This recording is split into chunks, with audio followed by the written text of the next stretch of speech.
Chapter 1368. Patriarch Hawk's eyes betrayed him. For a moment, Luli knew that Craftsman's sect had given up on avenging Patriarch Gu and the others.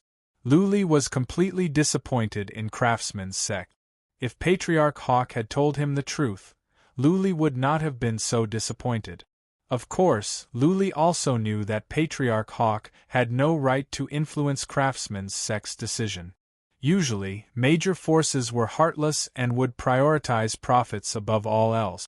Luli entered a transcendent state and continued to cultivate to study the void traversal skill. Spatial formations was the core of this ancient skill. Since Blood Fairy had helped him, the rest would be easy. Patriarch Hawk misunderstood. He thought that Luli wanted to stay at the Chamber of Relics for 3 days and then go back to the divinity with him. Patriarch Hawk came back and told Patriarch Crane. Luo Huang overheard. She was filled with disdain. As far as she could tell, the Chamber of Relics was in danger. Luli betrayed the Chamber of Relics and joined the Craftsman's sect. She had thought that Luli was a man. It turned out that she was wrong about him. Patriarch Crane nodded with satisfaction. Patriarch Chi had joined the Craftsman's sect. He told Patriarch Chi about Luli's participation in the Wrath of Thunder. Therefore, Luli was an important person. Now that Luli had joined the Craftsman's sect, it was not impossible for Craftsman's sect to make the Wrath of Thunder and thunder again. For Patriarch Crane, 3 days was a short time. The Craftsman's sect sent 3 super mighty warriors over to ensure the safety of the Craftsman's sect. Qian Huanhan was not a threat to Patriarch Crane. Anyone that wanted to take Luli away would have to be prepared to fight against the Craftsman's sect. After a while, the divinity quieted down. They realized that the Craftsman's sect was all bark and no bite. It was said that the Craftsman's sect was attacking the headquarters of assassin organizations and looking for the culprit. However, they did not announce which assassin organization or who the culprit was. The forces in the divinity did not notice that the Craftsman's sect was fighting. That was to say, the Craftsman's sect was just talking, not using their weapons. Of course, it was boring and boring. It would be more exciting if they could wipe out the Hand of Death or attack a superforce. On the 3rd day of Luli's cultivation, a group of powerful warriors of the Craftsman's sect suddenly teleported to the Valley of Relics, bringing with them thousands of bloody heads. The experts of the Craftsman's sect said that these were the heads of all the members of the assassin organization, to be used as a memorial to Elder Jiang Xinghe's dragon blood fiend. Elder He organized a ceremony and erected a cenotaph for Jiang Xinghe and the other 2. All the disciples of the Artifact Pavilion attended the ceremony. Miss Dan had been cooped up in her room recently. She finally came out today, but she had lost a lot of weight. She looked at the thousands of bloody heads and her eyes lit up. She was wearing white mourning clothes and looked even more lovely. Where is Luli? Luo Huang stood on the side, looking at the disciples of the Chamber of Relics on their knees. He did not see Luli. She frowned, feeling disgusted with Luli again. How could Luli not show up for such an important ceremony? Patriarch He had sent someone to inform Luli, but there was no response from him. Anyway, it was just a ceremony, so Elder He did not care. His psychic power could tell that Luli was in the room. As long as Luli was there, everything would be fine. Lady Dan cried her heart out. Long Yunhai and the others' eyes were red, and they were confused. The Chamber of Relics had lost 3 important people at once. The new chief had not been decided yet. They felt like they were without a leader. They were confused as well. They even lost their sense of security in the Valley of Relic. Thousands of bloody heads were piled up on the side, forming a high wall. It was a testament to the deterrent power of the Craftsman's sect. However, it did not give Long Yunhai and the others a sense of security.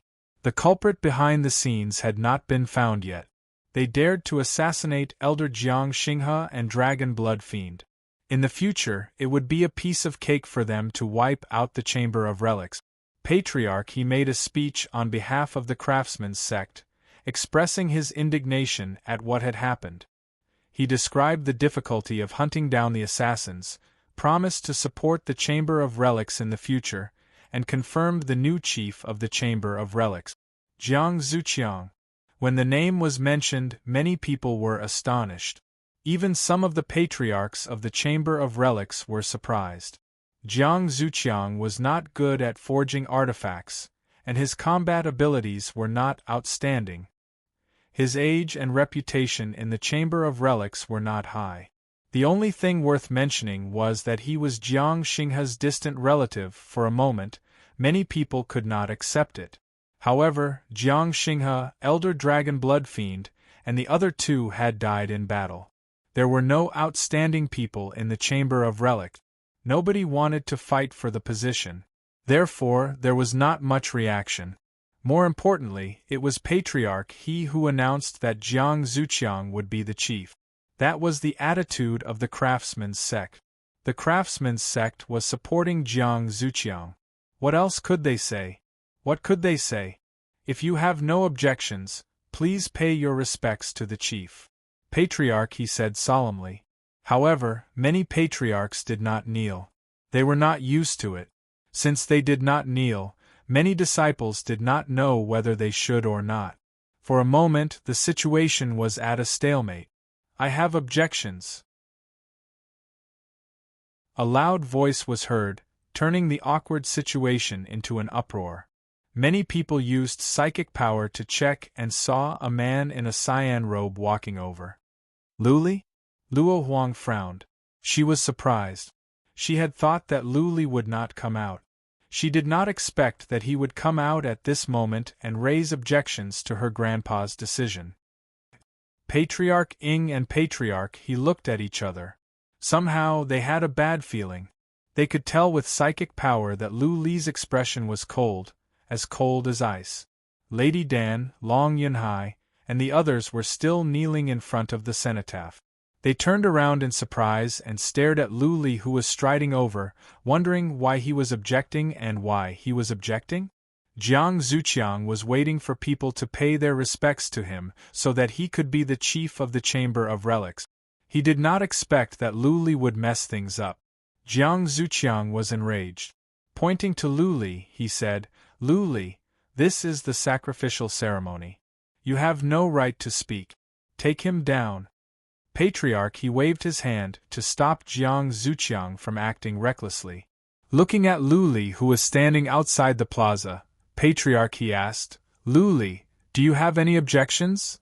"I don't think Jiang Zuqiang is qualified to be the chief of the Chamber of Relics," Lu Li said coldly. "Master Jiang and the patriarchs have devoted their lives to the Chamber of Relics. If someone like Jiang Zuqiang takes over, the Chamber of Relics will be destroyed." "How dare you?" Jiang Zuqiang said nothing. A patriarch of the Hall of Warfare, who was on good terms with Jiang Zuqiang, bellowed, "Lu Li, who do you think you are? What right do you have to tell us what to do? You have no right to speak in the Chamber of Relics. Take Lu Li down." The patriarch of the Hall of Warfare gave the order. Disciples of the Hall of Warfare took actions at once. More than a dozen disciples swarmed over, trying to take Lu Li down. However, when Lu Li took out a blue ball, Jiang Zuqiang was taken aback. He yelled, "Stand down. Lu Li, what is wrong with you now?" Patriarch He and Patriarch Ing looked at each other in confusion. Patriarch Ing asked, "Lu Li, calm down. Let's talk this out. What do you want? You can tell us." Luo Huang was surprised. Wasn't Lu Li going to join the Craftsman's sect? How dare he act so recklessly now? Lu Li looked at the disciples of the Hall of Warfare who were leaving. He looked around and said, "I don't want to do anything. I just don't want the only place that gives me some warmth to be destroyed before I leave. I don't want the chief and my master's efforts to go to waste. Jiang Zuqiang is not qualified to be the chief of the Hall of Relics. Also, Patriarch Ing, I am grateful for your kindness. Patriarch He, thank you for saving me back then. This time, the Craftsman's sect has used some random people to make up the numbers. I beg to differ. So, I have decided to leave."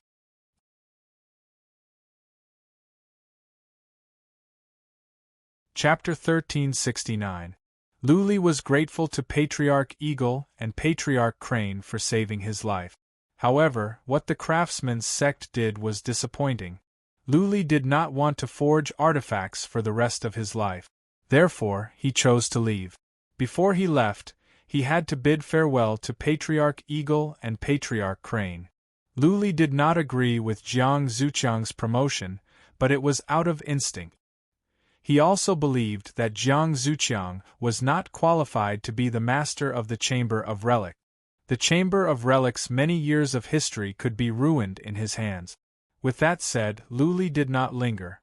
He did not want to waste time with Patriarch Eagle and Patriarch Crane. Divine energy glowed in his hand. The wrath of thunder glowed. Luli, have you lost your mind? Jiang Zuqiang was trembling.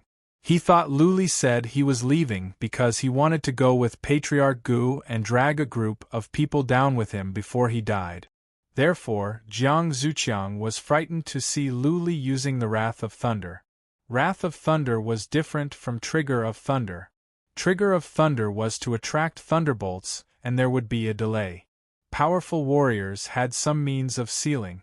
Wrath of Thunder, on the other hand, contained horrifying thunderbolt. When Luli used the Wrath of Thunder, it would explode immediately. Once the thunderbolts were released, not even supreme warriors in the divinity could suppress them. Whoosh, whoosh, whoosh! In a manner, several powerful warriors flew up. They were shocked and angered. They were super mighty warriors of the craftsman's sect, and they sensed danger. Buzzing, Luli's other hand was not idle. He began to move in the air. Divine energy glowed in his hand. He was using a special method. When his hand was moving in the air, divine energy would stay in the air, as if he was drawing and carving formations in the air. Something is not right. Patriarch Crane came back to his senses. He did not know what Luli was drawing, but he sensed something was not right. The pattern that Luli drew in the air looked like a strange formation. More importantly, the Wrath of Thunder did not explode and Luli was not ready to die. Leave. Patriarch Eagle came back to his senses. Looking at the formation that was taking shape, he shouted, Luli, don't do anything stupid. If you leave the Chamber of Relics, many forces will hunt you down. You are not even a mighty warrior in the divinity. You cannot get away. Elder Ing, Elder He young Lady Huang, we shall meet again. Also, tell the craftsman's sect, if you don't avenge my master and the chief, one day, I will avenge them myself. Luli smiled. The formation in midair took shape. A small golden door suddenly appeared in midair. Luli dashed in. Then the formation and the door collapsed at once. Luli vanished in midair. Countless disciples looked at each other in confusion. What had just happened was beyond their imagination, and many of them could not react in time. Lady Dan and Long Yunhai were also confused. They were too sad to pay attention to anything else. Just now, when Jiang Zuqiang wanted to take over, they were stunned. Now, Luli suddenly left and said that he was going to avenge Patriarch Gu, Jiang Xinghe and the Dragon Bloodshaw. Could it be that the thousands of heads were not the real murderers? Gone. A glint of surprise appeared in Luo Huang's eyes. For the first time, his impression of Luli had changed. At first, when she heard that Luli wanted to join the craftsman's sect, she looked down on him. Today, when Luli did not show up, she was even more disgusted with him. But now, her impression of him changed. Not only did Luli never want to join the craftsman's sect, but he also left in the presence of several super mighty warriors in the divinity. Before he left, he insulted Jiang Zuqiang and humiliated the craftsman's sect in front of the powerful warriors of the craftsman's sect. He is a real man. Luo Huang nodded slightly. She remembered being slapped by Luli in the backyard on her chest. She blushed at once. But soon, she sighed. Patriarch Ing was right. Luli was too weak. If he dared to leave, he could not escape death. The craftsman's sect would not let him go. Alas, Patriarch, he sighed. Just now, he did have a chance to take Luli down. But he did not dare to take the risk because Luli could detonate the Wrath of Thunder at any time. Now that Luli was gone, the situation had changed. If the craftsman's sect learned about this, it would be impossible for them to settle this peacefully. I am so stupid, Patriarch Ing stomped his feet. He remembered his meeting with Luli 3 days ago and the last question Luli asked him. Patriarch Ing regretted that he should have taken Luli to the craftsman's sect by force. He wanted to take Luli back, not because he wanted to get the forging method of the Wrath of Thunder from Luli for the craftsman's sect, but to protect Luli.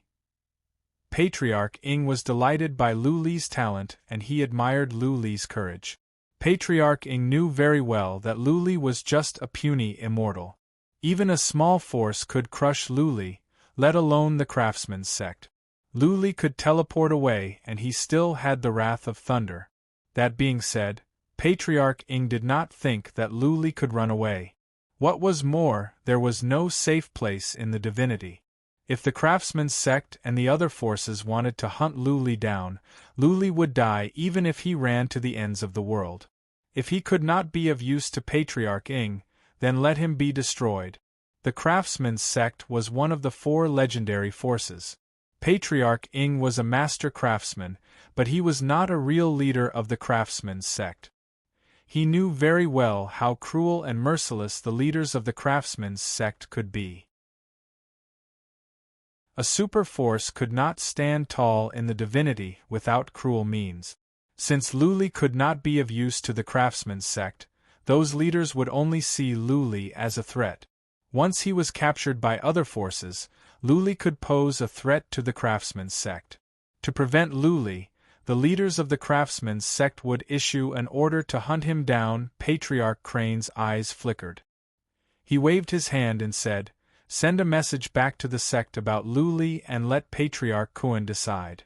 A super mighty warrior in the divinity dashed into the teleportation formation and reported the situation to the craftsman's sect.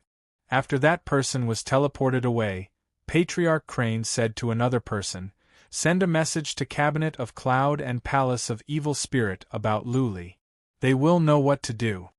Now that Luli had chosen to leave, to go against the craftsman's sect, Patriarch Crane put away his personal feelings. He had made the decision for the sake of the craftsman's sect. Patriarch Crane could be counted as a leader of the craftsman's sect. Hidden beneath his smiling face was a resolute heart to kill.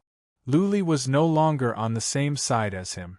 Therefore, Patriarch Crane could not let Luli stay. Once Cabinet of Cloud and Palace of Evil Spirit were informed of Luli's escape, the 2 forces would take actions soon. It was Luli's character that he would not surrender to the 2 forces. Therefore, Luli's chances of survival would be even lower. Qian Huanhan has left? Luli is gone as well. Where should we go? Lady Dan and Long Yunhai looked at each other. Their faces turned gloomy.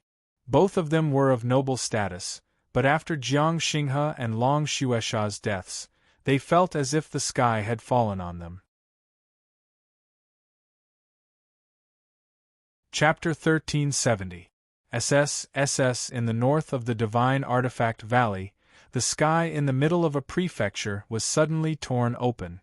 Following that, a small golden door appeared, and a figure fell out from it. The small golden door quickly collapsed, and the sky returned to normal. There was a herb mountain below that was controlled by a small family clan. There were some guards and some god servants working on the herb mountain. Seeing this scene, they were all slightly astonished and then became respectful. The spatial zone in the divine realm was extremely stable. Once a divine spirit attacked, it would not cause a huge disturbance in the spatial zone, much less tear it open. Hence, many god servants thought that this person must be a formidable martial artist to be able to come out from the spatial zone. Bang, however, this formidable martial artist did not seem to be in a good state. When he came out from the sky, he looked as if he was about to faint. He fell headfirst into the stone peak below, smashing it into pieces. Ah! A painful cry came from there. The few divine spirits guarding the herb mountain wanted to go and take a look, but they did not dare to go after hearing the cry. That formidable martial artist was injured? If they dared to go and offend that formidable martial artist, they would probably be killed, right? Ah, painful cries kept coming from there. One of the divine spirit guards was tempted. If this formidable martial artist was seriously injured and dying, he might be able to take advantage of him if he went over. Any one of this formidable martial artist's cardinal treasures would be enough to make him a fortune. After thinking about it, this divine spirit exchanged a look with the other guard. The two gritted their teeth and sneaked into the mountain in front of them. The two cautiously moved closer. The closer they got, the louder the cries became. This person's soul spirit seemed to be torn apart. He let out beast-like growls and was in extreme pain. The two did not dare to use their divine perception for fear of angering this formidable martial artist. The two quietly moved closer and closer. When they were a few hundred meters away from that person, the two secretly peeked their heads out from behind a stone peak. From afar, the two saw a white-haired martial artist sitting in a pile of rubble with his back facing them. That person held his head and kept growling. His entire body was trembling. This is a transcendent-grade battle armor? The two saw that the person was wearing a beautiful sky-blue battle armor. Their eyes lit up. Although they had never worn it before, they had seen their clan head wearing battle armor of this grade. It felt similar. The two of them grew excited. Although the aura of the person in front of them was not particularly strong, they were certain that he had a treasure on him. If this person died here, all the treasures would belong to them. He held his head and roared a few more times. The man's body fell down and lay motionless on the pile of rubble. Although he was still roaring, his voice was getting softer and softer. "Shall we go and take a look?" One of the deities winked and revealed a ruthless expression. His lips moved slightly as he mouthed something. The other person was a little hesitant because the person in front of him was still groaning softly. It didn't seem like he was about to die. Although this person's aura wasn't strong, a casual move from a powerhouse could crush them to death. The two of them continued to wait for a while. The expert in front of them finally stopped moving and the aura on his body became extremely weak. The two of them looked at each other and finally made up their minds. The two of them tiptoed forward to see if the man was dead. 300 meters, 200 meters, 100 meters. All of a sudden, the white-haired man in front of them sat up and turned around to look at the two of them. The man had a young face, but it was slightly twisted due to the pain. His eyes glowed red like a mad lion. That coldness in his eyes made the two of them shiver. "Piss off!" A beast bellowed in rage. A surge of killing intent came. The two immortals' hearts trembled. The two of them felt like they had gone back to the time when they first encountered a powerful beast when they were young. That feeling of fear chilled them to the bone. Whoosh, the two of them did not hesitate. Even though this man did not seem to be strong, the two of them felt he was dangerous. If they didn't leave now, they could be killed instantly. Phew, phew, when the two of them left, the white-haired young man breathed in relief. His facial muscles twitched as he murmured, "I cannot stay here any more or I will be in trouble." Buzzing, a ring on his hand glowed as a bead came out. Then the bead glowed and an old deity came out. The old deity bowed and said, "Master. Deaf Taoist, fly to the north in the beast of the void. I need to rest." The white-haired young man waved his hand. Naturally, he was Luli who came from the Valley of Relics. Though he was prepared, he did not expect the pain to be so excruciating. Just now, he felt his soul was being torn apart. He wished he could bang his head against the wall and die. Buzzing, the deaf Taoist had been cultivating. This was the first time Luli let him out. The deaf Taoist wasted no time. He took out the beast of the void and carried Luli in. Then, the deaf Taoist flew the beast of the void to the north. Phew, phew! Luli lay down in the beast of the void. His chest was heaving up and down as he gasped for air. He finally had the time to recall what had just happened. Luli felt he had entered a tunnel of space. It was dark in there. He did not know where it led to or how long he had to stay in there. Luli felt he had lost control of his body and was moving forward in the tunnel of space. He was fine with it, and the length of time did not matter. However, in there, not only did Luli feel his body was being torn apart, but his soul was being torn apart as well. It was a very uncomfortable feeling. Luli should not have stayed in there for long. However, because of the excruciating pain, he felt years had passed. Just now, when he came out from the void, if it were not for the fact that he had the last bit of sanity, he would have passed out. Luckily, he did not pass out. Otherwise, he did not know what could have happened to him. He was wearing a supreme armor. The two immortals should not be able to kill him. But what if they asked powerful warriors to come? My soul is still too weak, Luli exclaimed. He could stand the pain of his body being torn apart while he was flying in the void. But the pain from the soul was the worst. He could easily pass out. Luli finally felt better after he took some pellets that could soothe the soul. He asked the deaf Taoist, "Let's find a city nearby and find out where we are." The deaf Taoist did not know what had happened to Luli. That being said, he would follow Luli's orders. Without asking any questions, the deaf Taoist controlled the beast of the void to wander around. This is the north of the western mountain. An hour later, the deaf Taoist confirmed the location according to the map. Luli forced himself to sit up. He took over the map and was taken aback. What was the level of the skill that mysterious warrior gave him? How did he end up flying across half a prefecture in the blink of an eye? The prefectures in the divinity were vast. Luli wanted to go to the sword sect from the vicissitude house. However, according to some calculations, it would take him 2 years to go across a prefecture with the beast of the void. That was to say, Luli's one trip across the void would take the beast of the void 2.5 years. Okay. Luli was a bit relieved. Since the beast of the void was so powerful, not even supreme warriors in the divinity would be able to track him down. Luli's chances of survival had increased. That being said, the thought of the pain he would have to endure while flying across the void put him in a gloomy mood again.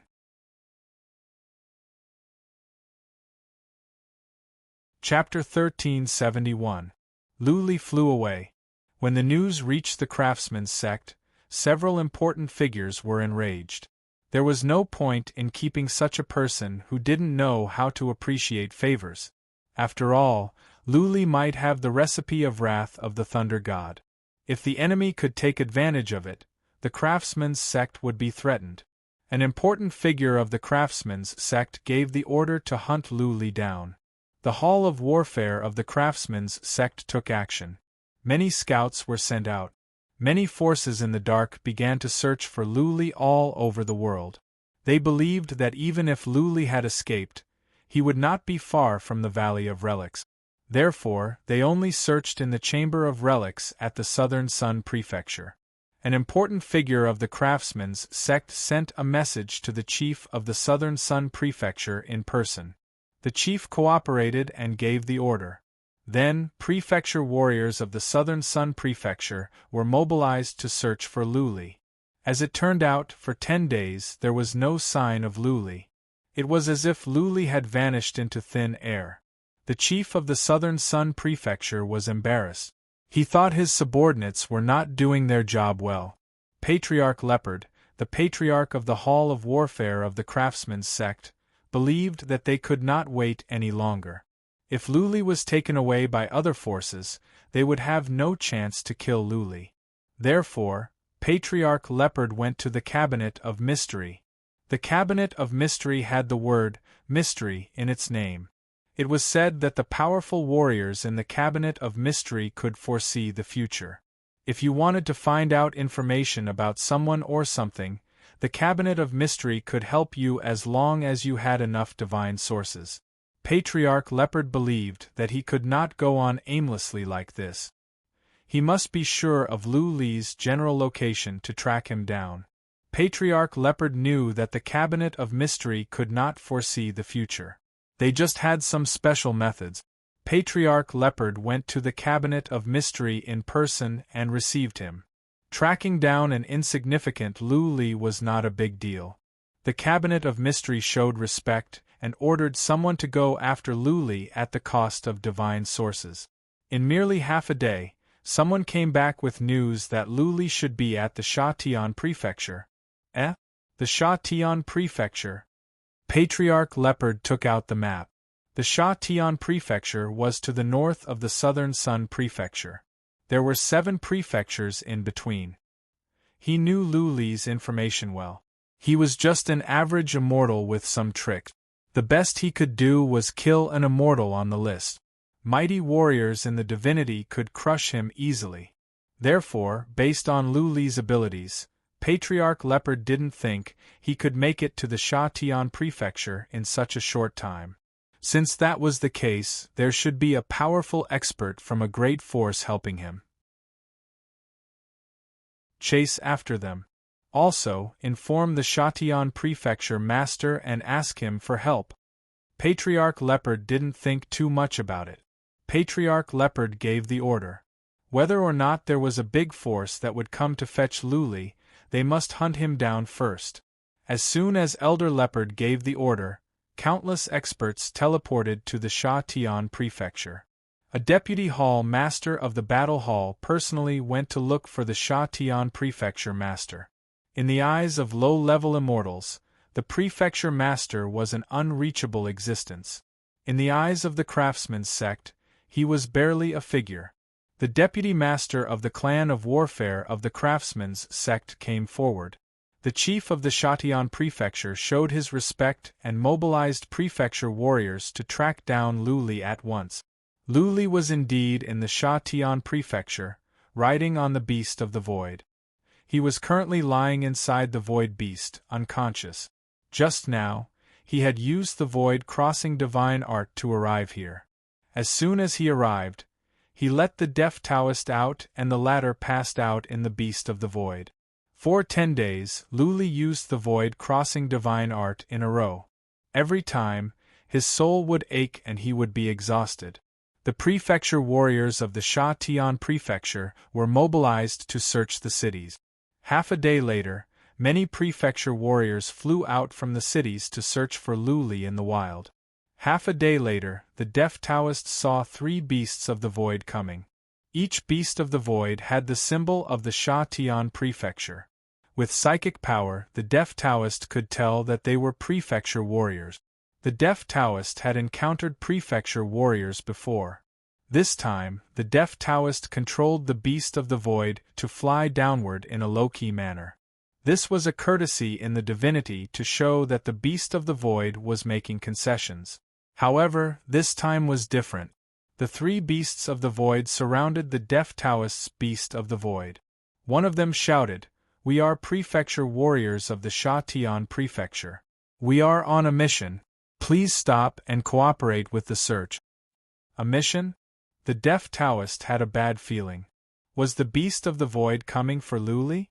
The Deaf Taoist turned to Lu Li. He stopped the beast of the void and poured some cold water on Lu Li's face. Lu Li's soul had recovered after half a day's sleep. Stimulated by the cold water, he came back to his senses at once. Staring at the Deaf Taoist, Lu Li asked, "What is going on?" "Prefecture warriors are searching." The Deaf Taoist explained, "They said they are on a special mission." "That is fast. Did the Craftsman's sect take action?"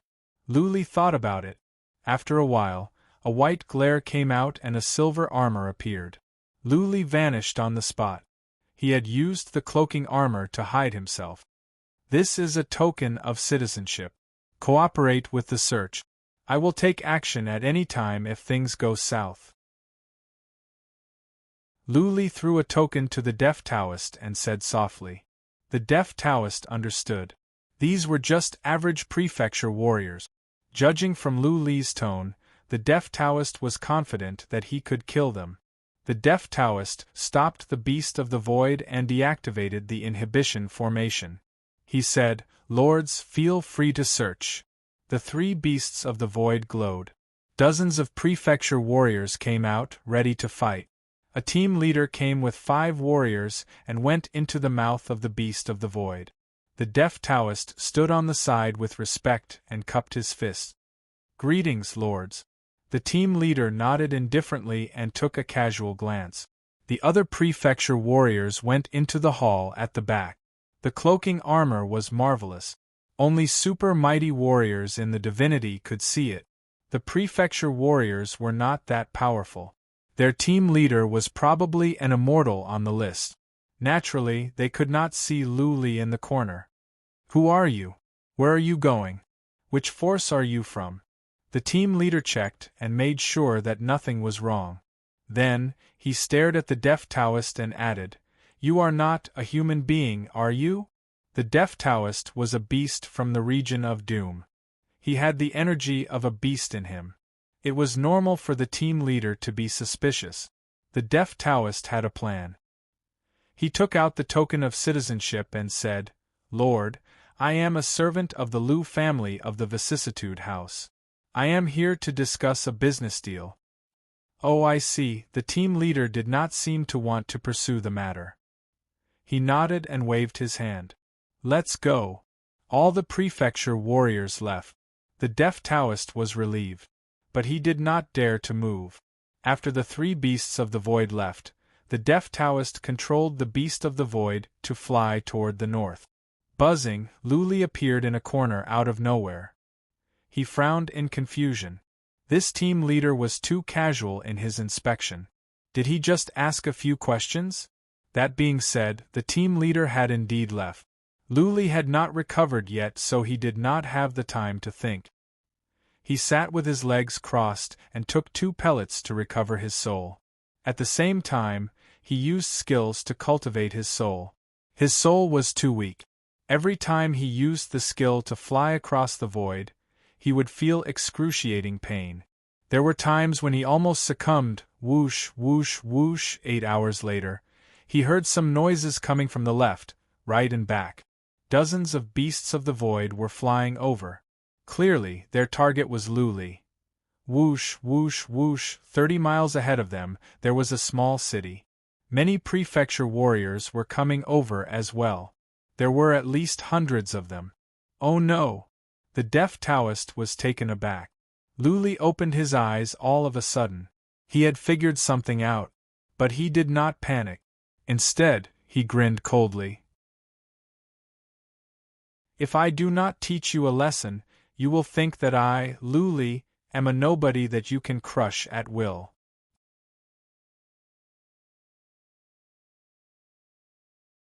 Chapter 1372. Lu Li already had his doubts. Why was the leader doing the search so casually? The deaf Taoist was a beast. The leader should be able to sense something. The investigation should not be so simple. It seemed that the enemy had gotten all the information about Lu Li and the deaf Taoist as well. Therefore, the leader must have known who the deaf Taoist was.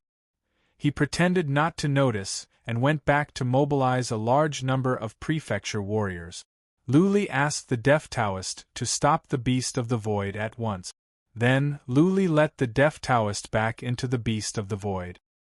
He took out 2 wrath of thunder and began to carve a formation in the air. On the other hand, Lu Li released some feather wind to fill up the space around him. He was worried that some powerful warriors would sneak over and kill him. Whoosh, whoosh, whoosh, the hundreds of miles of space were covered in an instant. Dozens of beasts of the void were approaching. Many prefecture warriors swarmed out and dashed toward the beast of the void where Lu Li was. 15 miles, 10 miles, 3 miles. At that moment, a glint of coldness rose in Lu Li's eyes. The formation he had carved was complete. A small golden door appeared in midair. Lu Li sneaked in like a flash and threw the 2 wrath of thunder pellets away. Swish, swish, almost at the same time, the small golden door collapsed and so did the wrath of thunder. The moment the wrath of thunder exploded, the beast of the void was shredded into dust. Countless thunderbolts dashed to all sides as if tens of thousands of dragons were roaring. "Ah! Run, what?" Good heavens! Run! All the prefecture warriors were frightened. Many of them shouted. However, before they could turn around, most of them were enveloped by the thunderbolt. Whoosh, whoosh! The prefecture warriors following behind were luckier. That being said, this would be a nightmare for the rest of their lives. Thousands of prefecture warriors came today.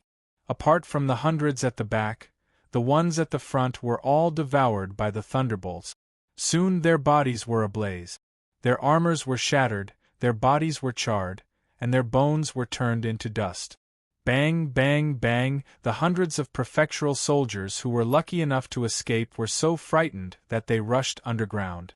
Their faces turned pale as they stared at the lightning flashing and whistling in the air, and the black powder drifting down from the sky. Crack, crack, crack! A deity world's almighty expert's teeth were chattering. Although he had survived, he knew that the Sha Tian Prefecture's prefecture master would not let him off. Because he was the one who had taken the initiative to mobilize the army after receiving the news. He had initially thought that a few thousand official army soldiers could easily apprehend an ordinary fugitive, not to mention that there were more than 10 almighties from the celestial world. He was too eager to make a contribution. The death of some prefecture soldiers was not a big deal, but it was a big deal that the people the craftsman's sect wanted to kill had escaped. Wow, there was a small city 100 miles away. The fact that so many official army soldiers had rushed out of the city had long attracted their attention. When the thunder dragon swept through the sky, everyone in the city was alarmed. Countless martial artists rushed over and saw the hellish scene. They saw countless prefecture army soldiers being turned into dust. They saw the divine world's formidable martial artists not being able to withstand the domineering thunder and lightning. Those martial artists were all stunned. Official army. 4 regular immortals. This was an irresistible force. Anyone that dared to offend the official army could forget about living in this prefecture. If the official army put a bounty on the official army's head, death was inevitable. Now, someone had killed thousands of official army soldiers, including some mighty warriors from the divinity? Was this a declaration of war against the Sha Tian Prefecture? Was this a challenge to the authority of the Sha Tian Prefecture? Buzzing, the teleportation formation in the small city glowed. Dozens of powerful warriors came out. The remaining official army dropped to their knees in fear when they saw a brown-haired old man. Chief, my lords. Huang Yu, the chief of the Sha Tian Prefecture, did not pay attention to those official army soldiers. The dozen warriors that came with him used psychic power to check the south. When they saw the remaining thunderbolts, they were taken aback. Whoosh, they flew up and arrived. Huang Yu took a look and saw the mighty warrior from the divinity. He shouted, "Wang Ming, where is he?" Thousands of official army soldiers and over a dozen mighty warriors from the divinity had died. Huang Yu did not care. He only cared if Lu Li was dead. Seeing Huang Yu and the others, Wang Ming hurriedly knelt down and reported, "Greetings, Master and Elders. Huang Yu is incompetent. That person used a strange divine spell to escape, and then detonated 2 strange treasures. It seems to be Thunder God's fury? Those 2 artifacts released many thunderbolts and killed many of us. I, Wang Ming, am useless. Please punish me, Chief." Bastard! Huang Yu flew into a rage when he heard that Lu Li had run away. He yelled, "Who told you to mobilize the official army? Didn't I tell you to report as soon as the target is found?"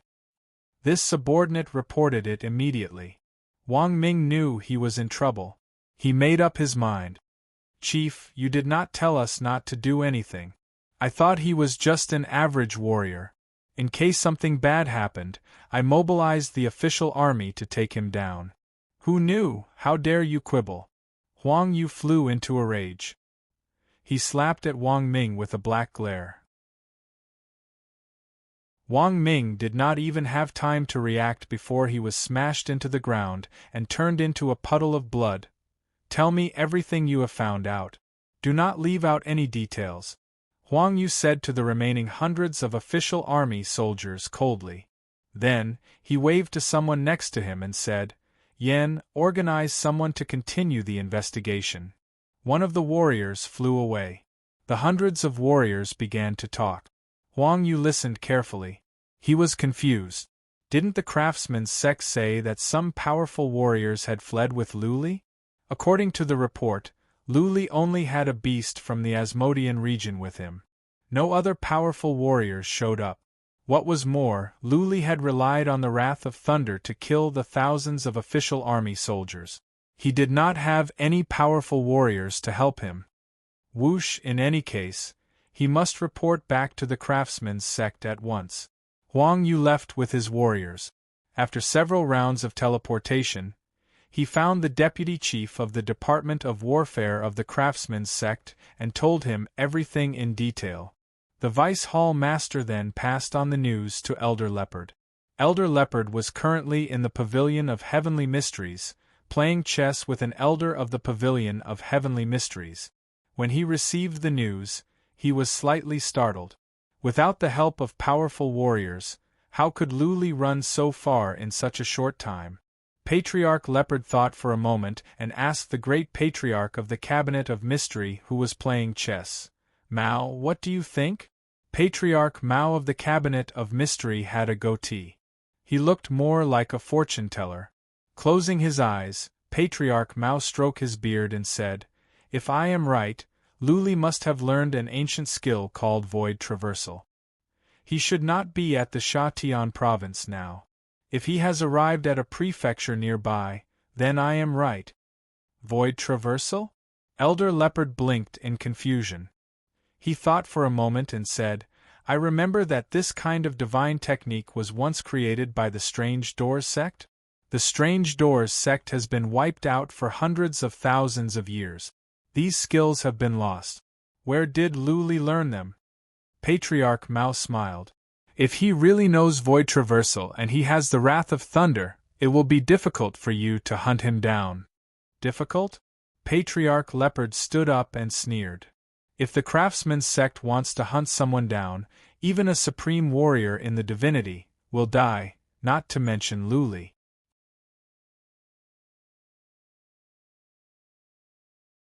Chapter 1373. Patriarch Mao sent someone to investigate. In 2 hours, that person came back and reported, "Luli should be at the northeast of the Fragrant Flower Mansion." Fragrant Flower Mansion. Patriarch Leopard took out the map. Patriarch Mao took a look and said with a smile, "The Strange Doors sect has been destroyed for hundreds of thousands of years. Back then, the entire Strange Doors mountain was smashed. It is said that everyone in the sect died back then. How can there be such a strange skill? And it is learned by an average disciple of the Chamber of Relic. Interesting, interesting." Patriarch Leopard and Patriarch Leopard did not know much about teleportation, but they had heard something about it. Soon, Luli arrived at the Fragrant Flower Mansion from the Shatian region. According to Huang Yu, there was no powerful warrior with him. This could only be explained by teleportation. "I think I will have to go in person." Patriarch Leopard was worried about prefecture warriors. After all, prefecture warriors were weak. If Patriarch Leopard went there without him, he would alert the enemy. This time, Patriarch Leopard would not give Luli a chance to run away. He would kill Luli as soon as he was found. Okay. Patriarch Mao nodded. Given the strength of Luli's soul, he will need to rest for a while after teleportation, at least half a day. If you take the teleportation formation of the Spacetime Office, you may be able to find him if you are lucky. Patriarch Leopard asked, "Can't you locate him more precisely?" "No." Patriarch Mao shook his head. "We can find him now because Gu Shanhe gave us a drop of blood. That drop of blood will run out soon. By then, it will be hard for us to track him down. So, you must find him as soon as possible." "Thank you, Brother Mao."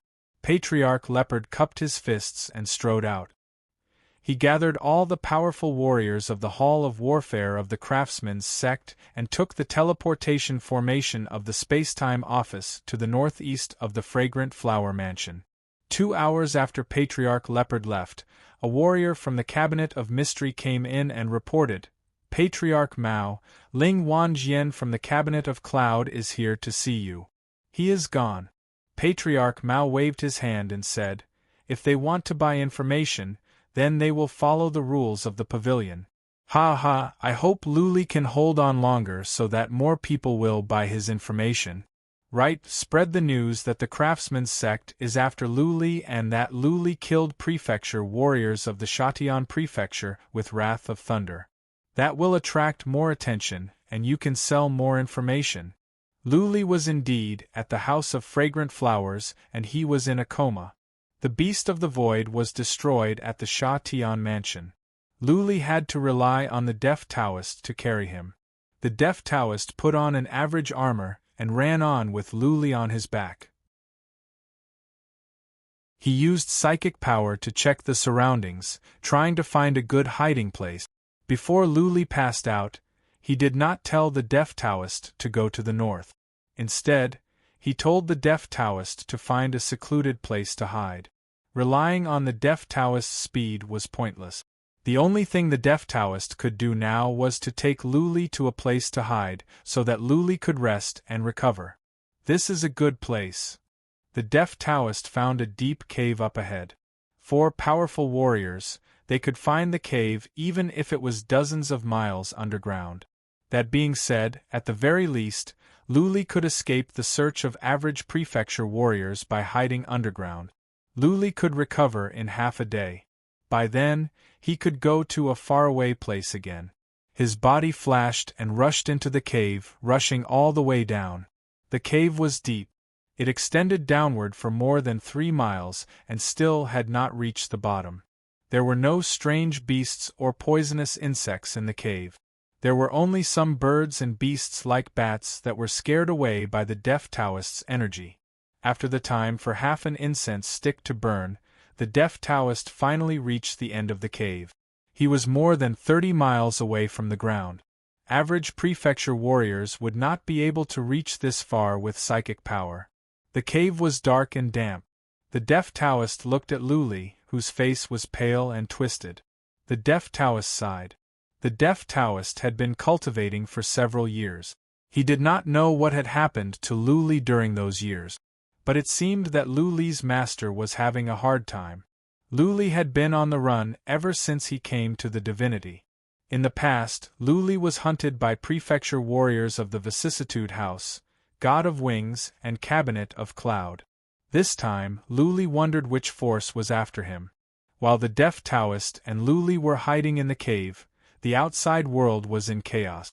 Prefecture warriors of the entire northeast region of the Fragrant Flower Mansion were mobilized to search all over the world.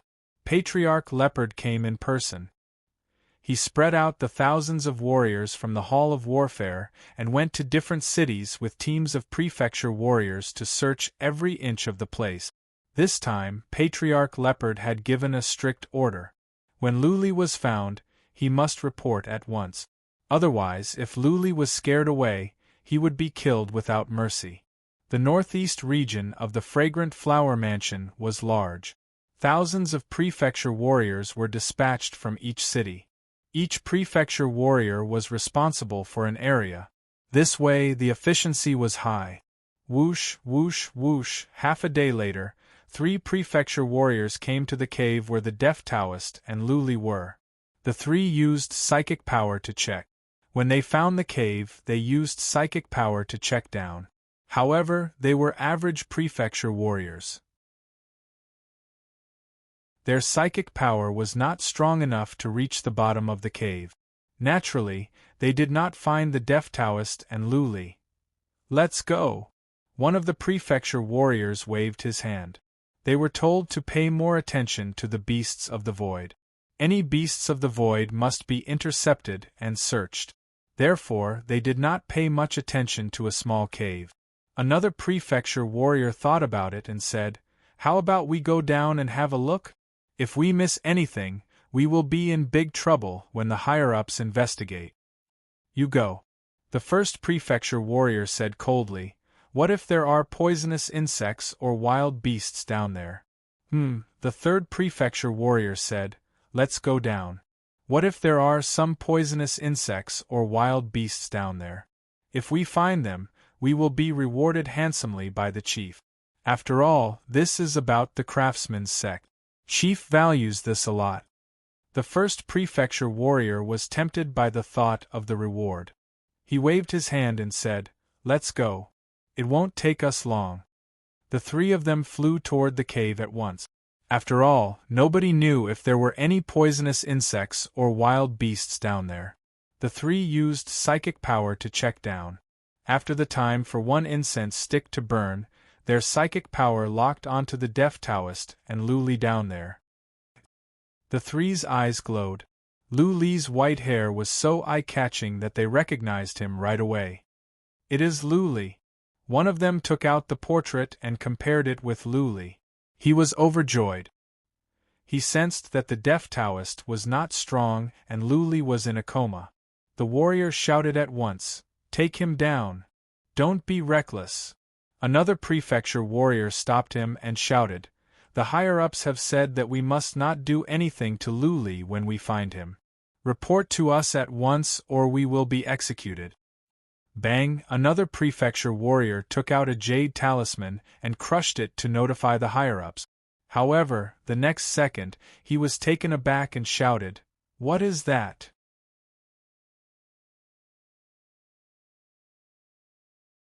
Chapter 1374. What the hell is that? How can it be so fast? As soon as the three of them detected the skeleton, it rushed to them in the next second and grabbed one of the official army soldiers with its black skeletal hand. "Charge!" The other two official soldiers drew their weapons and slashed at the skeleton's head and shoulders from both sides. Along with two muffled sounds, a blood-curdling scream rang out, and the armor on the chest of the prefectural soldier that was grabbed by the skeleton's hand was crushed. The skeletal hand reached in and crushed the man's heart. "Run!" The other two prefecture warriors noticed that their attacks were bounced off when they landed on the skeleton. Not a single mark was left on the skeleton. The skeleton was indestructible. The two prefecture warriors were frightened. They wanted to run away in fear. However, the warlord skeleton was fast. How could they run away? Bang, bang, two muffled sounds rang out, and the heads of the two prefecture guards were crushed one after the other. The warlord skeleton was as strong as a mighty warrior in the divinity. It was not a big deal for it to kill three prefecture warriors. Lu Li opened his eyes weakly. He seemed to have a headache. He had not recovered yet, but the enemies had come to him. Clearly, they were after him. He could fly across the void, but his soul was weak. If he forced himself to do so, his soul would be in trouble. Move! He could not stay here any longer. He made up his mind and stood up. He put away the deaf Taoist, and then activated the cloaking armor to sneak out. Putting away the warlord skeleton, Lu Li drifted out like a fox. He picked a random direction and ran away. Three prefecture warriors were dead. Soon, more powerful warriors would come. Lu Li must leave this place at once. How can the enemies track me down so quickly? While running, Lu Li complained to himself. He had just flown across the void and had only rested for half a day. Now the enemies had caught up. Based on this, the enemies must have located him in this prefecture as soon as he flew across the void. Then, they mobilized all the prefecture warriors to search for him. The first thing that came to Lu Li's mind was the craftsman's sect, since they could mobilize prefecture warriors and track him down so easily. Luckily, it was not a powerful warrior that found him.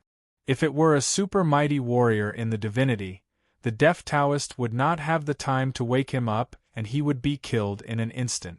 Whoosh, whoosh, whoosh, in less than an hour, Lu Li noticed that a team of prefecture warriors was rushing toward the cave he was in. Everyone spread out their divine wills to investigate with all their might. Their faces were filled with killing intent. Lu Li hid in a ravine, keeping a low profile. Only super mighty warriors in the divinity could detect the cloaking armor. Therefore, Luli was not worried. Just as he had expected, although the hundreds of prefectural army soldiers who were flying over were scanning the surroundings with their divine telekinesis, they did not discover him. All of them quickly flew away and soon disappeared into the distant mountain range. "Be careful," Luli snuck on. He was tense. The first batch was prefecture warriors. He believed that the second batch would be powerful warriors. Maybe the craftsman's sect would show up as well. He swallowed 2 soul-nourishing elixirs. After checking, he found that there weren't many elixirs left. Luli complained to himself. He could not go on like this. It would be difficult for him to escape to the land of Yuyen. Also, he had a map of the divinity. However, the location of the land of Yuyen was not marked on the map. Therefore, he had to run toward the north blindly. Whoosh whoosh, from the front left came some noises. Luli saw 3 black dots from the distance. Clearly, they were beasts of the void. Luli was nervous. There must be powerful warriors among the beasts of the void. There might be mighty warriors in the divinity. He could be discovered. Roar, roar! At that moment, he heard a roar coming from the right side of the mountain. It must be a wild beast that was alarmed by the noise of the beast of the void. Okay, Luli dashed into the wicked bead and flew toward the wild beast. In the end, the wicked bead turned into a pebble and rolled down to the ground under the wild beast. He did not know if the super mighty warriors in the divinity could detect the wicked bead. That being said, it was better than using the cloaking armor to hide near the wild beast.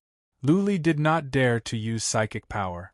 Instead, he tried to sense the situation outside through the wicked bead. If the beasts of the void deviated from their flight path and came this way, Luli would teleport away immediately. Soon, the beasts of the void arrived. Many strong psychic powers were checking the surroundings.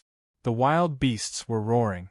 However, after a powerful warrior released his energy, the wild beasts did not dare to come closer.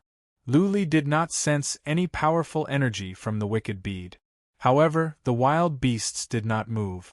Instead, they were not as violent as before. Luli's mind was weighed down. There must be a super mighty warrior among the beasts of the void. Average mighty warriors in the divinity should not be able to suppress the wild beasts. Oh no, all of a sudden, Luli sensed that the 3 beasts of the void had changed their direction and were coming toward the wild beasts. Luli was taken aback. Without much hesitation, he dashed out of the wicked bead. Buzzing, buzzing, 2 wrath of thunder appeared in his hands. At the same time, he waved his other hand in the air. A formation came into being in an instant. As he snuck in, he hurled the wrath of thunder at the 3 beasts of the void. "Run!" A furious roar rang out. Following that, the 3 void beasts all exploded, and groups of martial artists fled in all directions. Boom, boom!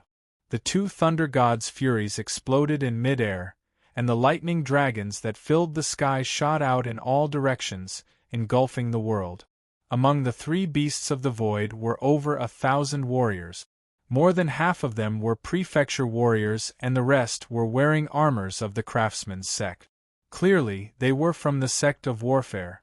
The more than 1,000 warriors reacted quickly. However, the thunderbolts were so fast that more than half of them were swallowed up by the thunderbolt. Needless to say, everyone's armors were torn apart and then their bodies were reduced to dust at a speed visible to the naked eye. The wrath of thunder that Luli had was a finished product filled with thunderbolts. However, during the inspection, Luli said that there was something wrong with the wrath of thunder and had to hide it. Each of the wrath of thunder was powerful. Using 2 at the same time would be even more powerful. The formation on Luli's side had collapsed. Luli was nowhere to be seen. The thunderbolts were still raging in the sky. The glaring light shone on the pale faces of the fleeing warriors, making them look even more awful. Luli was right in front of them. At first, they were confident that they could defeat Luli after they dodged the wrath of thunder. Now it seemed to be a joke. Buzzing, a super mighty warrior from the divinity took out a special token to send a message. In the time for a dozen breaths, space began to tremble. Then a man emerged in midair. Patriarch Leopard.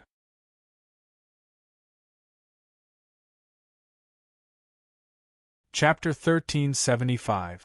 The God Realm had become quite lively recently because the craftsman's sect had finally stopped talking and started to fight for real. However, the target was a traitor of the Chamber of Relics. It was said that he was Patriarch Gu's personal disciple, Lu Li. The fact that several prefecture warriors of the Sha Tian prefecture were killed by Lu Li was a serious matter. Many people in nearby cities witnessed it. It was impossible to keep it a secret.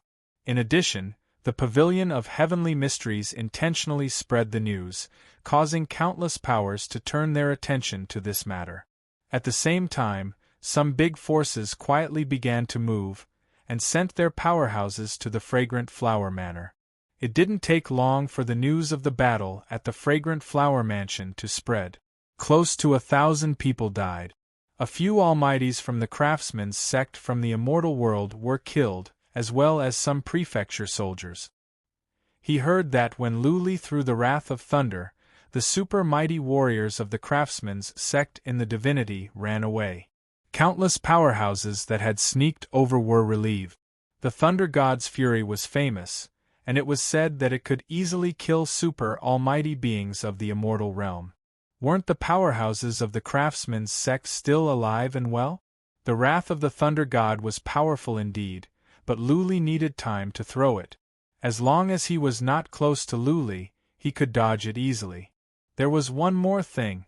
According to the news from the Artifact Pavilion, apart from selling the Thunder God's fury to the Misty Rain House and the Palace of Snow Mountain, the Artifact Pavilion had given the rest to the craftsman's sect. Lu Li must not have too many Wrath of Thunder with him. When he ran out, Lu Li would be nothing more than a puny insect that could be taken down easily. Lu Li had so many Wrath of Thunder God with him, and the craftsman's sect was trying everything they could to kill Lu Li. Even Patriarch Leopard was sent out. This indirectly proved that Lu Li really did have the recipe for Wrath of the Thunder God. Therefore, more and more forces were mobilized. Moreover, they were all teleported here through the Spacetime Mansion. Within a day, countless experts from several prefectures near the Fragrant Flower Mansion arrived. Prefectural armies from several prefectures near the Fragrant Flower Mansion were mobilized to search for Lu Li. At the same time, powerful warriors of the craftsman's sect and other forces spread out to search for Lu Li. Lu Li had passed out. This time, Lu Li did not ask the Deaf Taoist to take him away. The Deaf Taoist was too weak, and he would be easily exposed. He came out from the void and made sure that nobody was around before he went back to the Wicked Bead. Then, he flew the Wicked Bead to a nearby river and landed in the sand. Later on, he passed out. If the Wicked Bead was discovered, there was nothing he could do. This was the best he could do. If God really wanted him to die, he could only accept his fate. The immortal's body next to Lu Li glowed. A blood-red vine reached out and pierced into the wall of the hall. The blood vine kept shining. No one knew what it was doing. This time, Lu Li slept for 3 days. Last time, he did not recover completely. He forced himself to use the void teleportation skill, which made his soul even weaker. Therefore, it took him 3 days to recover. He was relieved to find that he was still in the Wicked Bead when he woke up. No matter how long he had been sleeping, as long as the Wicked Bead was not cracked open and he was still alive, that was enough. He tried to sense the Wicked Bead, trying to find out what was going on nearby. Soon, he was taken aback as if he had seen a ghost. He noticed that the Wicked Bead had really turned into a grain of sand. It was lying quietly in the river and had become one with the sand. Not even Lu Li noticed anything strange. Buzzing, Lu Li thought he was hallucinating. He dashed out and picked up the sand at the bottom of the river. He found the Wicked Bead. If it were not for the spiritual connection between him and the wicked bead, he would not have noticed the difference between the wicked bead and regular sand. Master, come in now in case someone sees you. A voice came. Luli was surprised. It was Blood Fairy. She must have something to do with this. He dashed into the wicked bead. The wicked bead turned into a grain of sand and sank again. Blood Fairy said, Master, please forgive me. Without your permission, I cracked the last layer of seal and took control of the wicked bead. Sure enough, Luli thought of something. He did not blame Blood Fairy. He focused his mind on the wicked bead and noticed something different. There was a new hall inside. Buzzing, he dashed out and appeared in the new hall. There was a bronze coffin in the hall. That must be where Tian Lingzi's body was. At the front of the hall was a statue of a dignified and old-fashioned old man. That must be Tian Lingzi's statue. Luli knelt in front of the statue and bowed to Tian Lingzi 3 times with respect and then to the coffin. After standing up, he glanced around and his eyes soon lit up. He saw 3 ancient books on a small table behind His Highness. He strode over, picked them up, and glanced at them a few times. However, he didn't have time to read them in detail. Buzzing, making sure that there was nothing in the hall, Luli dashed out and asked, Blood Fairy, how did you turn the wicked bead into a grain of sand? Wait a minute, the immortal's body dashed over. Bloodvine reached out a tentacle and pierced it into Luli's body. Then, the Bloodvine entered his soul and sent some information. Luli went through the information. It was the information after the 6th layer of seal was broken. The last layer of seal was broken. All the skills of the wicked bead could be used. The speed was 10 times faster. The wicked bead also had a spirit-gathering formation that could be used. After the wicked bead was activated, the spiritual chi in the wicked bead would be 100 times thicker. In addition, the wicked bead could change its appearance at will. Not many functions had been added. Even though the speed was 10 times faster, it was not significant. At best, the wicked bead could be faster than the beasts of the void. But the fact that the wicked bead could change its appearance at will was of great help to Luli.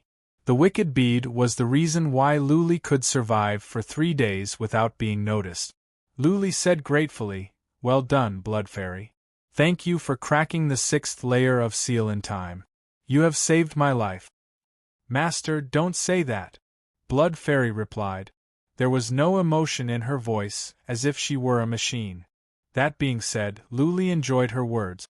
Master, I have decided to follow you for the rest of my life. In the future, when I find a suitable soul, I will follow you. You are a good master. Luli and Blood Fairy had a deal. When they came to the divinity, Luli would find a good immortal's body for her.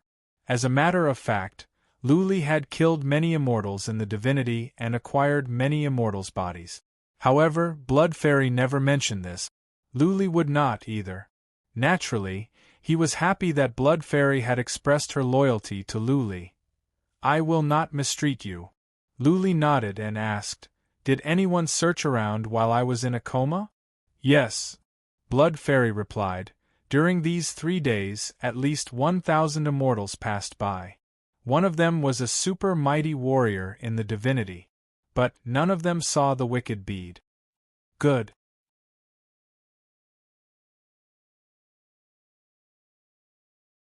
Chapter 1376. The Land of Yuyan. I don't even know where the Land of Yuyan is. Luli murmured. Standing next to him, the deaf Taoist raised his eyebrows and asked, What? Master, you want to go to the Land of Yuyan? Yes. Luli turned his head, a trace of joy on his face. You know of the Land of Yuyan? Of course. The deaf Taoist answered with excitement. The region of Doom has 3 entrances and exits. One of them is at the Land of Yuyan, where we have a large population of beasts. Luli was amused and hurriedly asked, Tell me about the situation in Yuyan Pass. An expert told me to go to Yuyan Pass. He said I would be safe there, and the craftsman's sect would not dare to hunt me down. You are being hunted down by the craftsman sect? The deaf Taoist was speechless. A while ago, the deaf Taoist was wondering what enemy Luli had provoked this time. The deaf Taoist did not expect that it was the craftsman's sect, one of the 4 legendary forces. This little master of his was too awesome, right? He even dared to provoke the craftsman's sect. The deaf Taoist paused for a moment. His eyes glowed as he said, "The land of Yuyan is at the northernmost part of the divinity. On the map of the divinity, you will arrive at the land of Yuyan after flying for 3 million miles. That is a paradise for killing. Humans, beasts, demons, ghosts, immortals, and other strange races coexist there. There were battles happening all the time, and killing was the most common thing there. The land of Yuyan is also a favorite place for elites of different races because they can keep fighting there and improve their abilities quickly. That being said, many talents die there every year. The land of Yuyan is rich in natural resources. The Xian Qi in heaven and earth is rich. Therefore, all kinds of rare materials are produced. A random grass you can pick up from a ditch can be worth tens of thousands of divine sources. Therefore, the land of Yuyan is a paradise for adventurers. You can find a group of powerful warriors and fight them. You can find some belongings from the corpses and make a fortune. In short, the land of Yuyan is a paradise as well as a hell. The deaf Taoist explained in excitement. If Luli could reach the land of Yuyan, there was a high chance that he could return to the region of Doom, his hometown, and meet his people. Luli was not afraid at all after hearing the deaf Taoist's explanation. Instead, he was excited. The blood of adventure was in his bones. The land of Yuyan Pass was heaven to him.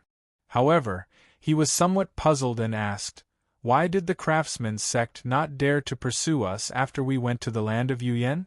Didn't you say that the 4 transcendent god factions are the strongest in the god realm? Why don't they go and conquer the land of Yuyan?" "I can't." The deaf Taoist shook his head. "Humans are not the only ones.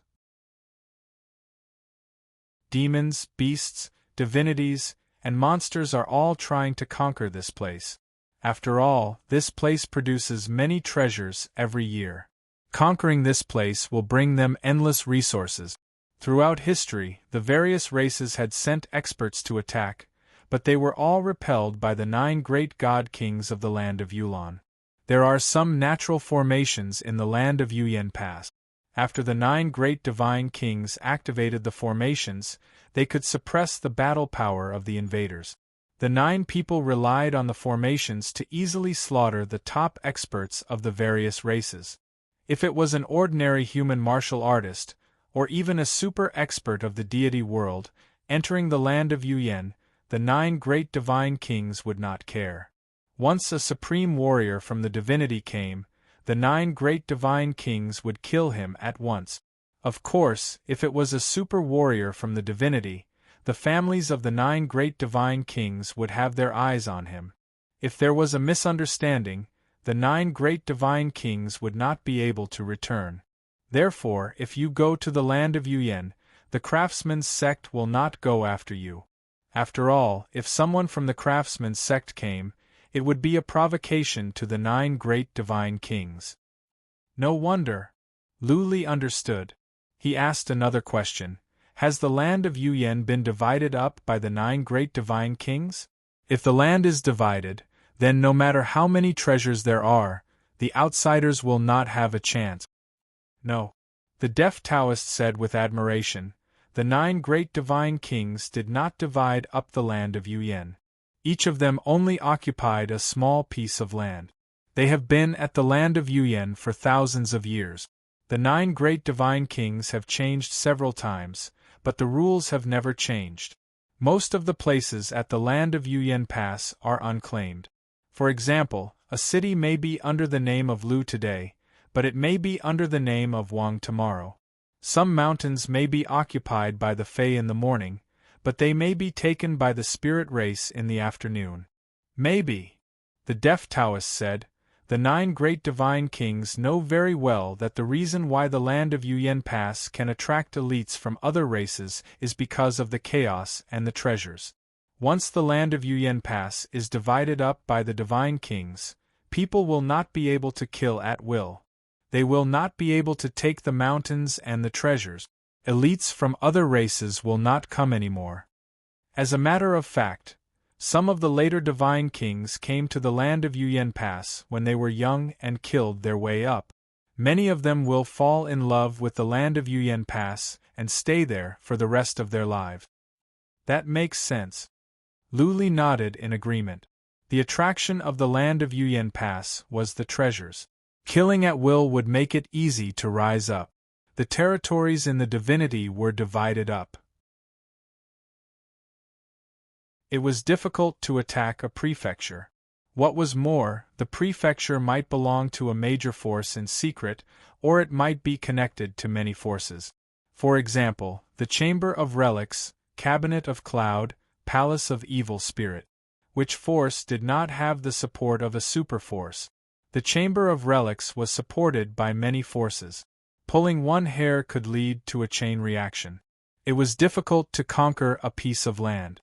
In the land of Yuyen Pass, it was easier. As long as one was capable, one could reach the top of the pyramid, become one of the 9 divine kings, and look down upon the others. Let's go, Luli was intrigued. He did not stay any longer. Now that the wicked bead had the ability to transform and he could fly in the void, his chances of survival were greatly increased. Of course, some powerful warriors from the craftsman's sect or other forces could see through the wicked bead's disguise. But warriors of that level were few and far between. Even if they came out to investigate, it was unlikely that they would run into one. Luli used the wicked bead to sense the situation outside. Making sure that nobody was nearby, he dashed out. He put away the wicked bead and drew a formation in midair. Soon, the formation took shape. A small golden door appeared. He dashed in. What? 300 miles away, a team of warriors happened to be passing by. The leader sensed the fluctuation in space and dashed over at once. He saw the golden door collapsing and the formation disappearing. He yelled in surprise, "Luli is here. He has just left." Whoosh, the rest of the warriors rushed over. They could vaguely see the remnants of the formation in space, and the space was closing up. They felt sorry. The armored warrior from the craftsman's sect who came first murmured with a frown, "We must have searched this place at least 3 times. Warriors of other forces and prefecture warriors. I cannot believe that Luli can hide so well. He must have some stealth skill or some treasures to hide himself. I must report this to Patriarch Leopard at once. He is just a disciple of the Chamber of Relics." Another mighty warrior from the craftsman's sect sighed. The Hall of Warfare has sent out at least 10,000 warriors, including prefecture warriors from so many prefectures and hidden warriors from other forces. Yet we cannot take down an average immortal. This is humiliating. We are not the most humiliated ones. The leader forced a smile. I think Patriarch Leopard is the most humiliated one. A patriarch of the Hall of Warfare of the Craftsman's sect came in person, and yet, he could not take down Luli. I think our master must be feeling ashamed. P.S. I have to add a chapter in the middle of the night. I owe you so many chapters. I feel guilty. But there are too many things to do. I have to do it slowly. For the anti-theft chapter, please search for the keywords.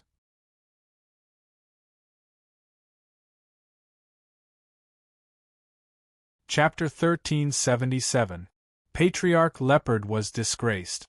The Cabinet of Mystery had spread the news about Luli, which had attracted attention. The Craftsman's sect had been hunting Luli for a long time. Not only did they fail to kill or capture Luli, but many had died, including some mighty warriors from the divinity. This was a blow to the Craftsman's sect's reputation. What happened at the Chamber of Relics had already humiliated the Craftsman's sect. Now they could not even capture Luli, which was even more shameful. Recently, many forces had sneaked in. Patriarch Leopard was well aware of this, but he did not stop them. He could not order a war against all forces. Report, the mighty warrior from the divinity who discovered Lu Li's whereabouts soon sent a message. Patriarch Leopard's face was clouded.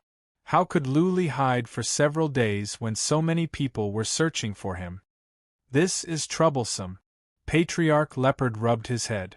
Lu Li already had the ability to fly across the void. Now, he had the skill of concealment or some treasures to hide himself. It would be difficult to find him. Hiding or not was not a problem. The biggest problem was the ability to fly across the void. Lu Li could travel across a prefecture in an instant and nobody could predict where he would appear, which was a headache for Patriarch Leopard. If Lu Li was just running away, Patriarch Leopard could ask the most powerful race in the divinity to track him down. However, Lu Li had flown across the void. It was too difficult to track him down. Patriarch Leopard could not always ask the Cabinet of Mystery for help. Even if the Cabinet of Mystery were to help, they could only tell Lu Li's general location but not his exact location. Patriarch Mao also said that Lu Li's blood was running out and he could not use it for many times. What to do? For the first time, Patriarch Leopard felt this was tricky. Not even when he was facing a supreme warrior from the divinity did he have such a headache. Lu Li was like a loach with nowhere to grab. Someone, get the 5 deputy chiefs back. Patriarch Leopard waved his hand. It was easy for one person to go into a dead end. Maybe they could come up with a solution by pooling their brains. After waiting in the main hall for several hours, the 5 vice hall masters returned one after another. After everyone returned, Elder Leopard explained the situation and asked everyone to think of a solution. He has been lurking for 3 days. Several super mighty warriors in the divinity passed by without noticing? A brawny man with a ferocious face frowned and said, "Does Lu Li have a holy artifact? This is going to be difficult." A gloomy old man said, "Hall Master, how about we ask the Shadowless race to track him down? They are the best at tracking in the divinity. Maybe they can track Lu Li down." Another deputy with 2 red eyebrows nodded and said, "Our tracking ability is still limited. We've hired many official army soldiers to search, but it's proven that it's not working, so we need to change our way of thinking. Asking the Shadowless race is one way. We can also ask the Ghost race to track us. Even if they can't find us, we will just waste some divine route." The 4th vice head spoke up. "I think we can put up a wanted poster and offer a huge reward. We can mobilize all the nearby prefectural army martial artists to participate in the search. By then, the world would be filled with warriors. Lu Li could fly to anywhere and he could be spotted by warriors. Wasn't Lu Li extremely weak after he flew across the void? Maybe any random small martial artist can kill him." "That makes sense." Patriarch Leopard's eyes glowed. Both ideas were worth a try. After all, the craftsman's sect had plenty of divine root. As long as Lu Li could be killed, the craftsman's sect could be saved. Some divine roots was not a big deal. "Okay." Patriarch Leopard waved his hand. "Contact the Shadowless race and the Ghost race. Tell them to go after Lu Li. Also, go to the 10 prefectures nearby and post a reward. Put up Lu Li's portrait. Anyone that can kill Lu Li will be rewarded with 100 million divine roots. Anyone that can capture Lu Li alive will be rewarded with 1 billion divine roots." 1 billion, the vice heads looked at each other and exclaimed. A disciple of the Chamber of Relics was worth 1 billion divine root. Patriarch Leopard must be furious. 2 vice heads went to contact the Shadowless race and the Ghost race respectively. 1 vice head went to the Cabinet of Mystery to ask them to track Lu Li. Another 2 vice heads went to the 10 prefectures nearby to post the reward. Lu Li could only fly across 1 or more prefectures. Every time, he would have to rest for half a day, which gave the craftsman's sect a chance to plan. If Lu Li could go across several prefectures every time without rest, then the craftsman's sect wouldn't have to track him down. They would not be able to find Lu Li. The Cabinet of Mystery replied soon.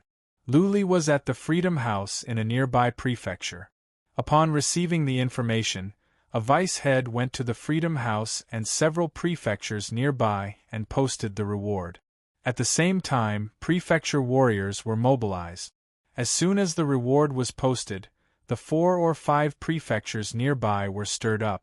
Killing Luli would be worth 1 billion divine roots, and capturing him would be worth 1 billion divine root. Divine roots were equivalent to a common currency in the divine realm. Many divine spirits had been in the divine realm for hundreds or thousands of years, but their total net worth did not even reach a few 100,000 divine roots, much less 100 million divine root. It was said that apart from the wrath of thunder, Luli's abilities were pathetic. He had ascended to the divinity for less than 20 years. This was a free lunch. Many immortals in several prefectures nearby went crazy. In just 2 hours, many cities were emptied and people were running around looking for Luli. The reward stated that Luli would be weakened after he flew across the void. His location was random. Therefore, if one was lucky enough to find Luli at the right moment, capturing Luli would be equivalent to picking up 1 billion divine roots for free. In addition to the average immortals, all the smaller forces and sects nearby were in a frenzy. Apart from those that stayed behind, all of them were mobilized. The mountains and plains were filled with people. The vice head of the craftsmen's sect made a conservative estimate. At least tens of millions of immortals were mobilized in the 5 prefectures nearby. Immortals were fast. Tens of millions of them were wandering around. The several prefectures had set up a dragnet. Immortals were everywhere. In addition, the shadowless race and the ghoul race were mobilized as well. At least tens of thousands of them had come. The craftsmen's sect had divine roots, and they cared about their reputation. The shadowless race and the ghoul race were similar to the pupilless monkeys. As long as they had divine roots, they could even commit murder and arson, not to mention tracking. The shadowless race and the ghoul race were teleported to the Carefree House and nearby prefectures. At the same time, warriors from some major forces nearby swarmed into the Carefree House. Prefecture warriors and immortals of the Carefree House were added to the mix.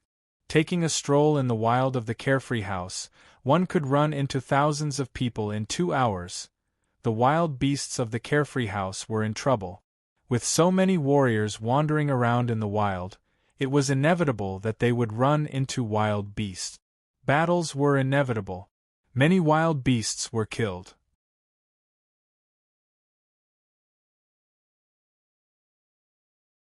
Chapter 1378. Luli was at the Xiao Yao mansion. His soul had recovered well, so he was conscious when he came out. When he arrived, the Xiao Yao mansion had not taken action yet. Therefore, there was nobody around. Luli wandered around and found a small river. He turned the wicked bead into a grain of sand and sank to the bottom of the river. This was beneficial. Even if someone were to attack, the wicked bead would flow along with the sand in the river. Nobody would notice. Then, Luli entered the wicked bead to sleep. After flying across the void for a while, Luli realized that his soul was stronger. This time, he was not as weak and painful. He chose to sleep for a while. This was the fastest way to recover. He took 2 pellets of the soul. He took a look and realized that there were only a dozen of such pellets left. He could not enter the city now. He could not buy divine sources even if he had them. This was troublesome. Luli asked Blood Fairy to control the wicked bead to keep an eye on the outside while he fell asleep. This time, he slept for over a day before he woke up. What is going on out there? Luli rubbed his face and asked Blood Fairy. She replied, "It is not good. There are people everywhere. Since this morning, at least thousands have passed by. So many?" Luli focused his mind on the wicked bead to sense the situation outside. Soon, he noticed people passing by. In the time for several incense sticks to burn, at least a dozen people had passed by. But they were all low-level immortals. not prefecture warriors or powerful warriors of the Craftsman's sect. Craftsman's sect has mobilized all the immortals to hunt me down? An idea flashed across Lu Li's mind. He frowned. This kind of blanket search was meaningless. With the cloaking armor and the wicked bead, not even the super mighty warriors in the divinity could find him, let alone the average immortals. That being said, if he were to fly across the void, there would be people in that prefecture who could see him. Lu Li was in dire need of rest after flying across the void. He could only hide nearby. In that case, he would be targeted by enemies in a small area. When some supreme warriors from the divinity came, they might be able to find the wicked bead. By then, he would still be sleeping. I will stay here for a while. Lu Li decided not to leave in a hurry. After all, his whereabouts were not exposed. Craftsman's sect could deploy tens of millions of warriors in the Freedom House, and they could not find the wicked bead easily. Could it be that the Craftsman's sect supreme of the divine world had personally set out to search the entire Carefree Manor? He was prepared to cultivate his soul for a period of time. It would be best if he could fly through the void twice in a row. That way, he would be much safer. The soul secret skills he had learned in the artifact pavilion were not bad. Every time he cultivated, he could feel his soul improving. After the decision was made, Lu Li checked Little White, who was sleeping in the corner. Seeing that it was fine, Lu Li went to closed-door cultivation at once. Blood Fairy, keep an eye on the situation outside. Inform me immediately if there are any Divine World Super Almighties or Divine World Supremes nearby. Lu Li said. Then he entered the transcendent state and began to cultivate his soul. The soul mystic technique he was cultivating was called the soul refinement technique. It was a pretty good soul mystic technique.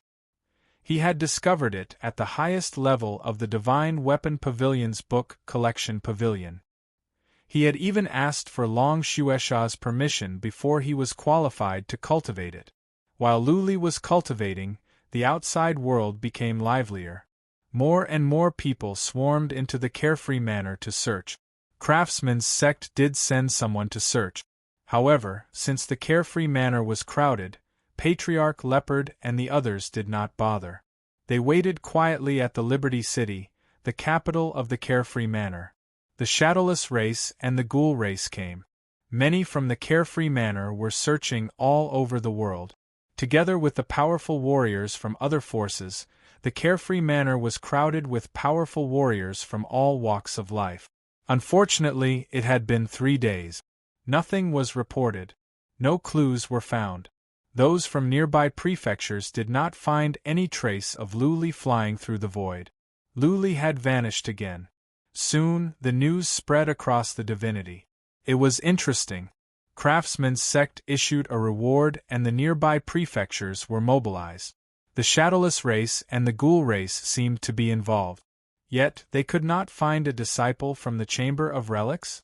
For the first time, Lu Li's name caused a sensation in the divinity. Many forces turned their attention to him, wondering how long this grasshopper Lu Li could jump around. They wanted to see how humiliated the Craftsman's sect would be. The more time passed, the more humiliated the Craftsman's sect would be. How could the other forces not pay attention to such a delightful news? The 4 forces were the overlords in the divinity. Who dared to mess with them? Any force that dared to provoke the 4 forces would be turned into ashes in an instant, not to mention an individual. Even supreme warriors in the divinity would face death if they dared to mess with the 4 forces. Now, a warrior who was not even on the list had the guts to challenge the 4 forces, humiliated them, and was still alive. Naturally, such a delightful news would spread fast. This was big news. The weak were oppressed and bullied all year round. Usually, the other forces did not have the courage to voice their anger toward the 4 forces. Now, a weakling dared to humiliate the 4 forces. The other forces were secretly delighted. They wished Lu Li could stay alive. Of course, everyone believed that Lu Li would not have long to live. Anyone that dared to fight against the four forces would have only one ending. This was a rule proven by the corpses of countless powerful warriors. There were some supreme warriors in the divinity who challenged the four forces. As a result, the four forces were still there. But those powerful warriors had turned into dust and were lost in the river of history. However, this was beyond many people's expectation. Another 10 days had passed and there was still no news of Lu Li's death. Many people had thought that things would blow over soon. Now, 10 days had passed and Lu Li was nowhere to be found. This was a big deal. Many people were wondering how the craftsman's sect would get out of this mess. He wondered where Lu Li had gone. Had he been taken away by a super force? Many people of the craftsman's sect had the same idea. After all, they had sent out so many people. They had searched the Carefree Mansion and several nearby prefectures. The Shadowless race and the Ghoul race had so many powerful warriors. They were the best at tracking, but they found nothing. If Lu Li had been taken away by a superforce, then what was the point of them continuing to track him down? Patriarch Leopard did not give any orders. The craftsman's sect had to keep on searching. The bounty was still up. Warriors from several prefectures had to keep searching. After all, the bounty was astronomical. 20 days. 1 month. After a month, there was still no news. Even Patriarch Leopard wanted to give up. It had been such a long time. What if Lu Li had been taken away by a superforce? Were they going to keep searching aimlessly forever?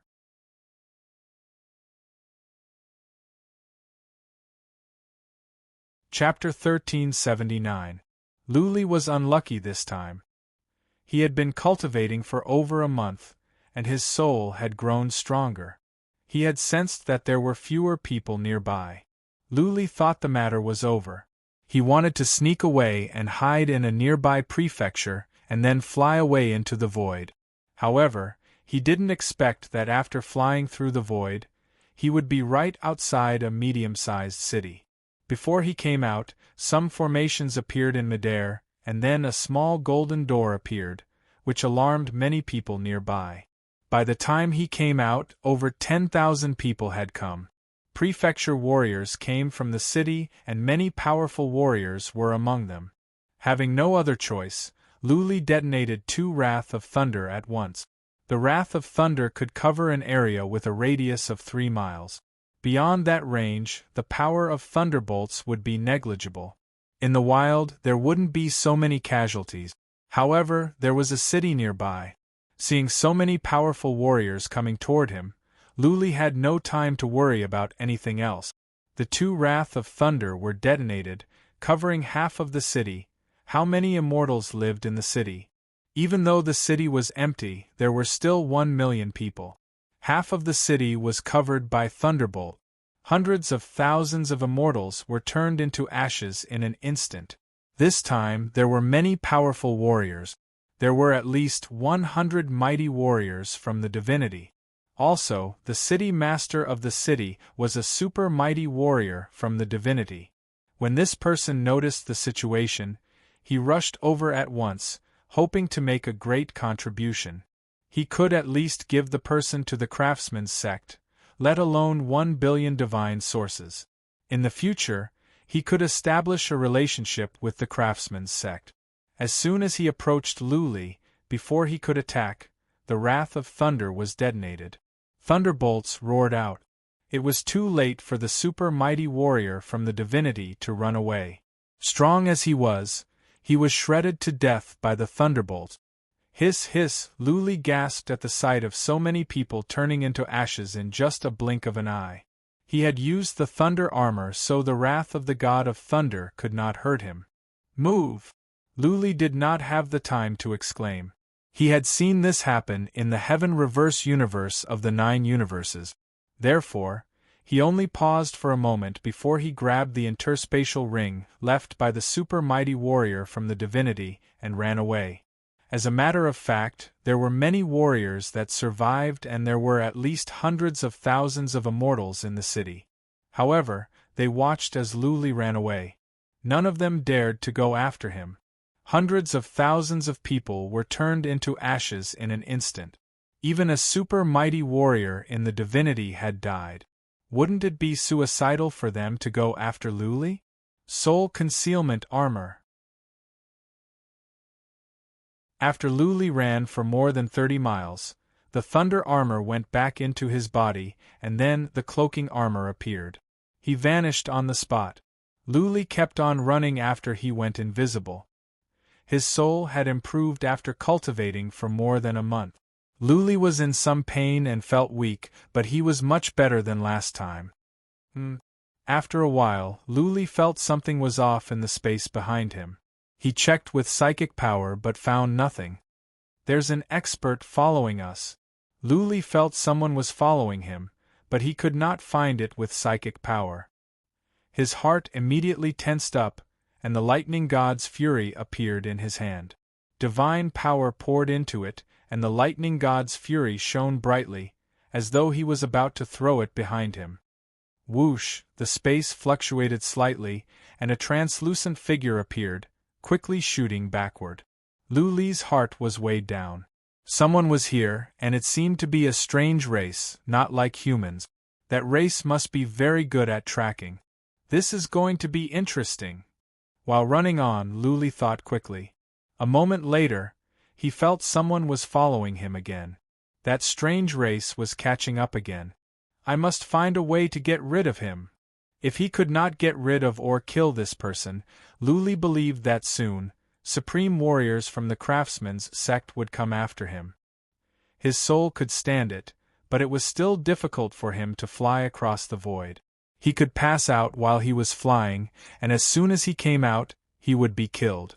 Fury of the Thunder God? The one chasing him was fast. Luli was afraid that one Fury of the Thunder God would not kill him, which would be a waste. He only had a limited amount of Fury of the Thunder God. He would not waste it so easily. Let's see if I can locate this person with feather wind. Luli secretly released some feather wind to all sides. However, he sensed nothing when the feather wind covered an area with a radius of dozens of miles. Impressive! Luli knew very well that the person behind him had been following him. The person was neither too far nor too close, but Luli could not locate him. Luli was getting anxious. If this person did not come closer, he would not be able to kill this person even if he took out the warlord skeleton. Luli had no other choice but to keep running forward after he took 2 pellets of the soul type. He had to buy himself some time to let his soul recover before he could fly across the void. Given his current strength, he could not do that. Whoosh, whoosh, whoosh! Powerful warriors were coming from the left and right. They were at least mighty warriors from the divinity, and they were clearly coming this way. Luli had changed his direction, but they could locate him easily. It must be the signal sent by the one following him. Luli would not be afraid even if they were super mighty warriors from the divinity. What he was afraid of was the supreme warriors from the divinity. They could kill him in an instant. The supreme warriors from the divinity would not have to come close to him. Whoosh! With a piercing sound, a semi-transparent spear came from behind him, stabbing at him in the speed of lightning. The spear was intimidating. It pierced through space, leaving cracks in space. There was a dark airstream circling around the spearhead. Luli could sense the destructive force. Immortal's body. Luli did not dare to take the attack head-on. He took out the Immortal's body at once and hid in front of the Immortal's body. Blood Fairy controlled the Immortal's body to hold Luli in her arms. As soon as she did that, the spear came and stabbed at the Immortal's body's back. Bang! With a muffled sound, the surrounding space trembled. The hill was blasted open, and dust rose up into the sky. The Immortal's body was knocked away for 2 miles. Even Luli felt suffocated by the horrifying air pressure. That is horrifying! Luli was shocked. Fortunately, he had the Immortal's body to protect him. Otherwise, he would have been injured even with the thunder armor. His soul was already injured. If he were to be further injured, he would be in more trouble. The body, from the distance, an old man with red eyebrows flew over. He used psychic power to check on the immortal's body, astonished. The other powerful warriors looked at each other, speechless. They knew how strong this old man with red eyebrows was. He was the deputy master of the clan of warfare of the craftsman's sect, a super mighty warrior in the divinity. How could he not destroy a body? He did not even leave a wound on the back of the immortal's body? Even though the attack was done randomly and from a distance, the old man with red eyebrows was shocked. Soon, he was excited. When he killed Luli, the immortal's body would be his. All the treasures Luli had, including the void-traversing skill, could be his.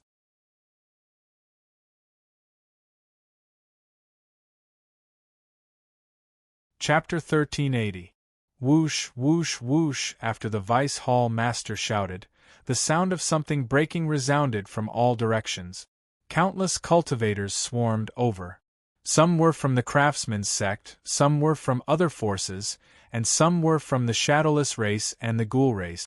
The average immortals were scared out of their wits, but the craftsman's sect and prefecture warriors were not. The shadowless race and the ghoul race were even less likely to be frightened. Other forces were trying to fish in troubled waters as well. How could they give up such a good chance? Luli pulled a long face. He used his psychic power to check the warriors coming at him. He made up his mind and decided to fly away. If he did not leave, he would be blasted to death. He could tell that there were at least 3 super mighty warriors coming from all directions. He could dodge one person's attack, but could he dodge 3 people's attacks? Buzzing, a glint of determination rose in Luli's eyes. He took out the wicked bead and dashed in. Then, the wicked bead trembled and vanished into thin air.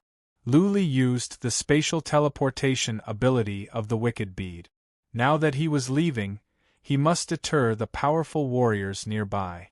Otherwise, he might be attacked as soon as he finished the formation. If the formation was destroyed, he would be in big trouble. The wicked bead had a range of 30 miles. Luli locked on to the deputy master of the craftsman's sect. The wicked bead dashed to the deputy master. A glint of coldness rose in the latter's eyes.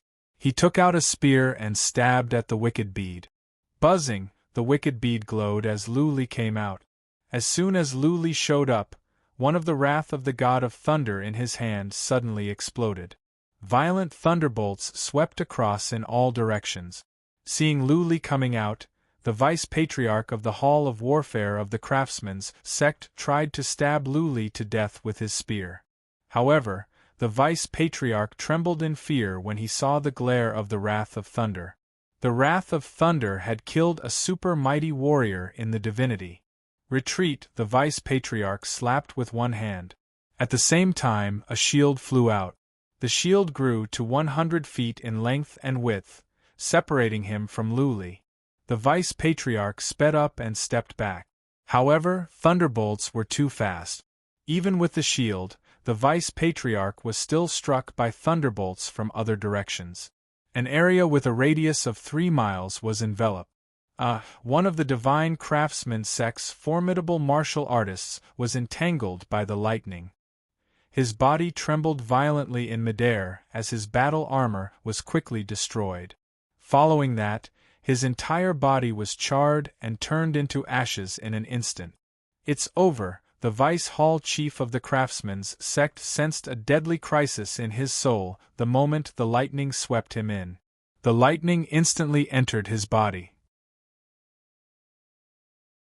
The divine power in his body became chaotic, and he lost control of his body. He finally understood why this lightning could kill a super supreme elder of the god realm.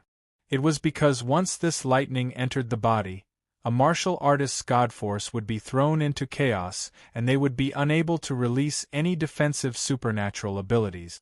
They could only rely on their physical body to resist it. If he wasn't an expert who specialized in body refining, how strong could his physical body be? The lightning could even penetrate the armor and directly attack the body. At this moment, the deputy hall master felt as if his entire body had been set ablaze. His skin and muscles were on fire, turning into a pile of charcoal. The lightning also invaded his soul, messing it up. There was nothing he could do at the moment. He could only feel his vitality fading away. Using the last of his strength, he shouted, "No!" His shout shook heaven and earth, resounding in the wilderness. The supreme relic armor he was wearing was not bad. It was not destroyed. However, his body was turning into ashes, and his bones were crushed into dust. Only a supreme relic armor and an interspatial ring were left floating in the air. Whoosh! Luli put away the supreme relic armor and the interspatial ring. He looked at the interspatial ring with interest. Previously, the god of thunder had killed many people, but all the interspatial rings were destroyed. Only the interspatial rings of the city master and the vice hall master of the craftsman's sect were not destroyed. The two must be important people. Their interspatial rings were specially made and could not be destroyed easily. Whoosh whoosh, the warriors that were rushing over all retreated. Some of the shadowless race and the ghoul race were enveloped by the lightning. This time, Luli had only killed a dozen warriors. That being said, he was satisfied that he could kill a vice hall master of the craftsman's sect. Buzzing, when the lightning was almost gone, Luli began to draw a formation in midair. The formation would not conflict with the lightning. Soon, a formation came into being in midair. A small door appeared. Luli snuck in and vanished. Luli has run away. In the distance, some disciples of the craftsman's sect of warfare watched as Luli ran away. They were frustrated. This was such a good chance, but they failed to capture or kill Luli. Would there be another chance in the future? It was said that Luli did not have many wrath of thunder with him. But who could tell how many he had? If Luli could kill a vice hall master of the Hall of Warfare, they would be committing suicide if they went after Luli. Luli was weak, even weaker than prefecture warriors on the list. That being said, Luli had the wrath of thunder and the void traversal. He could fight or run. The disciples of the craftsman's sect were frustrated. Let's report to Patriarch Leopard. A mighty warrior of the craftsman's sect sighed and said, "Luli was very weak just now. He will be even weaker after the void traversal. He might even pass out. Maybe Patriarch Leopard can kill Luli easily if he has a good plan." Let's go. The remaining disciples of the craftsman's sect, the shadowless race and the ghoul race all flew toward the city. The ones that were chasing after Luli were from the shadowless race. Soon, Patriarch Leopard in the Liberty City received the news. When Patriarch Leopard learned that Luli was going to take the void traversal again, he sent a message to the nearby prefectures at once and asked them to search for Luli. Patriarch Leopard told those prefectures that Luli might pass out after the void traversal. The news was sent to the 4 prefectures nearby and then to the cities in the prefectures as fast as possible. The immortals that were about to give up were cheered up again. They left the cities to search around the world. The shadowless race and the ghoul race mobilized to the 4 prefectures. They believed that Luli would not be able to take the void traversal again. As long as they could find him, he would die for sure. Unfortunately, a day and a half later, Patriarch Leopard received news that Luli had gone missing again. Patriarch Leopard flew into a rage. He went to the Cabinet of Mystery in person to ask Patriarch Mao for help. Patriarch Mao had to show respect to Patriarch Leopard. 2 hours later, Patriarch Leopard heard the news. Luli was in the nearby Quicksand Prefecture. For some reason, Patriarch Leopard could not tell where Luli was. Go to the Quicksand Prefecture. Find him even if you have to dig 3 feet into the ground. Luli must be very weak. He cannot take the void traversal anytime soon. Find him now. I don't want him alive. Find him and kill him. You will be rewarded with 1 billion divine sources. Patriarch Leopard gave the order at once. The death of a deputy master had driven Patriarch Leopard to the brink of losing his mind.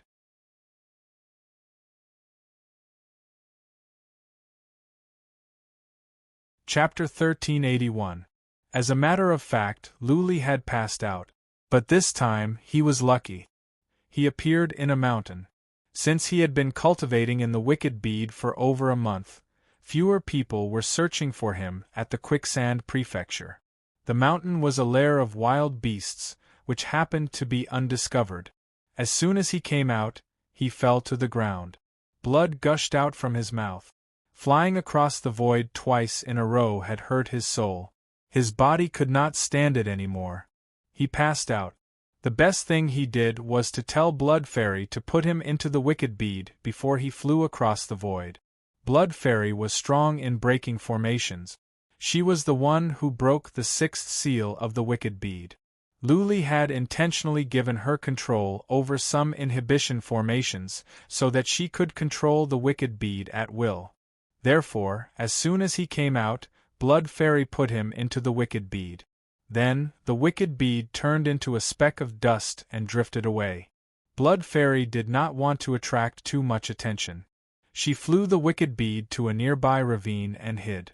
Who knew if there were people searching for him nearby? If the wicked bead was seen flying around, he would be exposed. Luli was in a coma. The immortal's body could only fight against average mighty warriors in the divinity. Blood Fairy was wise. Not many people were searching for him at the Quicksand Prefecture, but there were still some. If the wicked bead were to fly around, it would be discovered. By then, nobody would be able to save Luli. The wicked bead seemed to be strong. However, a supreme warrior in the divinity could smash the wicked bead in one move. The inhibition formations of the wicked bead were strong, not in terms of defense, but in terms of concealment. The wicked bead turned into a grain of sand. From the outside, there was no sign of inhibition formations. The wicked bead was no different from regular grains of sand. The most impressive thing about the wicked bead was that when the wicked bead was not moving, most of the inhibition formations would not be activated. Therefore, not even super mighty warriors in the divinity would notice anything wrong when they used psychic power to check. Only those with strong psychic power or supreme warriors in the divinity could do so. A prefecture was so vast that even a supreme warrior in the divinity could not cross the distance in a month if he did not have special skills and could only fly. Searching wasn't like flying in a straight line. If a supreme of the immortal world wanted to search the entire prefecture, it would probably take at least 2 to 3 years, right? The divine world supremes were existences that stood at the pinnacle of the divine world.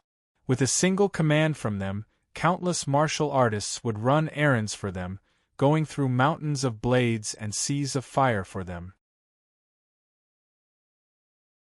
They were used to being high and mighty, so how could the exalted of the god world possibly do this kind of tiring, low-class work? Therefore, even though they had mobilized countless official army, immortals, craftsmen's sect and their subordinate forces, and tens of thousands of martial artists, including the Shadowless clan, the Ghost clan, and the other forces, added up to an uncountable number of people. But after searching for 3 days, he still found nothing. Patriarch Leopard was guarding the prefecture city of the Quicksand Prefecture in person. He also lived in the space-time office of the Quicksand Prefecture. Once there was any sign of trouble, he would teleport over and end Luli's life in person. After 3 days, Patriarch Leopard's hair had turned even whiter. Everyone in the space-time office treated him with respect while he lived in the space-time office of the Craftsman's sect. But he felt everyone was laughing at him in silence. The Patriarch of the Hall of Combat of the Craftsman's sect, a supreme warrior in the divinity who ranked 59th on the list, had mobilized such a strong force and yet he could not kill a puny Luli? Soon, the news spread out. The divinity that was about to calm down became noisy again. Last time, 2 super mighty warriors died in the divinity, and one of them was the deputy master of Hall of Combat of the Craftsman's sect. Luli's abilities were weak. That being said, the next time the list was released, Luli's name would be on it. In the divinity, no matter what method one used, as long as one could kill Luli, one could replace him and be listed on the list. Of course, That deputy master of Hall of Combat of the Craftsman's sect had a high ranking on the list. He was in the 200s. Luli had killed deputy master of Hall of Combat, but it was impossible for deputy master of Hall of Combat to be ranked in the 200s. After all, Luli's comprehensive abilities were weak. The fury of the Thunder God was not created by him, nor was it inexhaustible. Without the fury of the Thunder God, Luli's abilities could reach the 200s on the list. He was the only one with the fury of the Thunder God. With the fury of the Thunder God, he could kill any super mighty warrior in the divinity. In that case, his ranking would be in the top 1,000. Also, it was uncertain whether Luli could survive this time. He had killed the deputy master of Hall of Combat of the Craftsman's sect. Craftsman's sect would not give up on Luli even if he had to run to the ends of the world. If Luli could not be killed, the disciples of the Craftsman's sect would not be able to raise their heads in the future. The prestige of the Craftsman's sect would be erased. Another 8 days passed. Patriarch Leopard could not sit still any longer. He and the other 2 divinity warriors from the Craftsman's sect went out in person to search the Quicksand Prefecture. Patriarch Leopard believed that Luli had acquired some strange artifact, which was probably the wicked bead made by Tianlingzi. It was said that the wicked bead could change its shape at will. When the wicked bead was hidden, it could not be detected. Therefore, Patriarch Leopard and the other 2 divinity warriors went out in person to find Luli even if they had to dig 3 feet into the ground. Buzzing, Patriarch Leopard and the others had been searching for 2 days when a token in Patriarch Leopard's hand glowed. The token was glowing as some strange runes appeared. How is that possible? Patriarch Leopard took a few looks. He was surprised. The Jade Talisman was a special product of the Craftsman's sect that could send messages across space. According to the intelligence department of the Craftsman's sect, Luli was at the edge of the Universe Prefecture and he killed many people with the Wrath of Thunder. The edge of the Universe Prefecture was to the west of the Quicksand Prefecture, 3 prefectures away. How could Luli go there without anyone knowing? The intelligence department could not be wrong. What was more, Luli had used the Wrath of Thunder. Patriarch Leopard went to a nearby city after a moment of hesitation and teleported to the Quicksand City. Patriarch Leopard met a leader of the intelligence department and received confirmation. Without any hesitation, Patriarch Leopard sent out an order to gather people to the edge of the Universe Prefecture. The Space-Time Office had been making a fortune recently. Teleportation formations between prefectures was too slow. The Space-Time Office could send people to anywhere in one go. It was not just 1 or 2 people. The Craftsman's sect alone had tens of thousands. There were other forces, such as the Shadowless race and the Ghoul race. The cost of teleporting so many people would be astronomical. For the sake of Patriarch Leopard, the Craftsman's sect had given a small discount. Still, the Craftsman's sect had spent billions of divine sources during this time. Patriarch Leopard sent people to the edge of the Universe Prefecture to search for Luli for a day. Then came the intelligence department again. Luli was at the Blazing Forest Prefecture to the west. That prefecture was 8 prefectures away from the edge of the Universe Prefecture.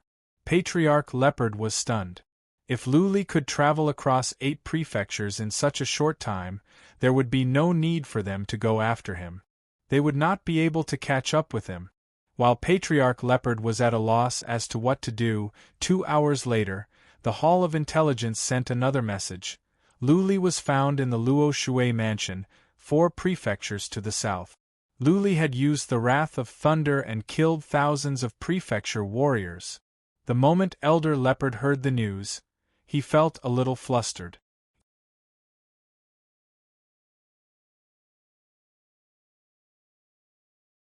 Chapter 1382. A day ago, he had appeared in the Edge of the World Prefecture.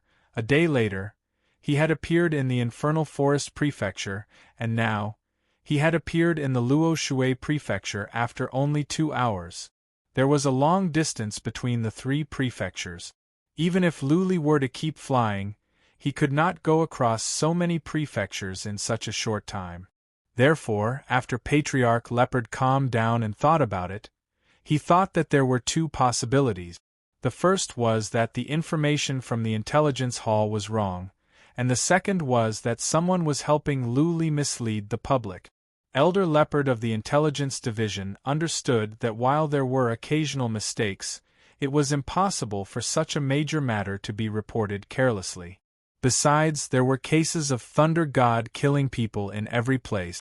This was an ironclad fact, and the Intelligence Hall did not have the guts to falsely report it.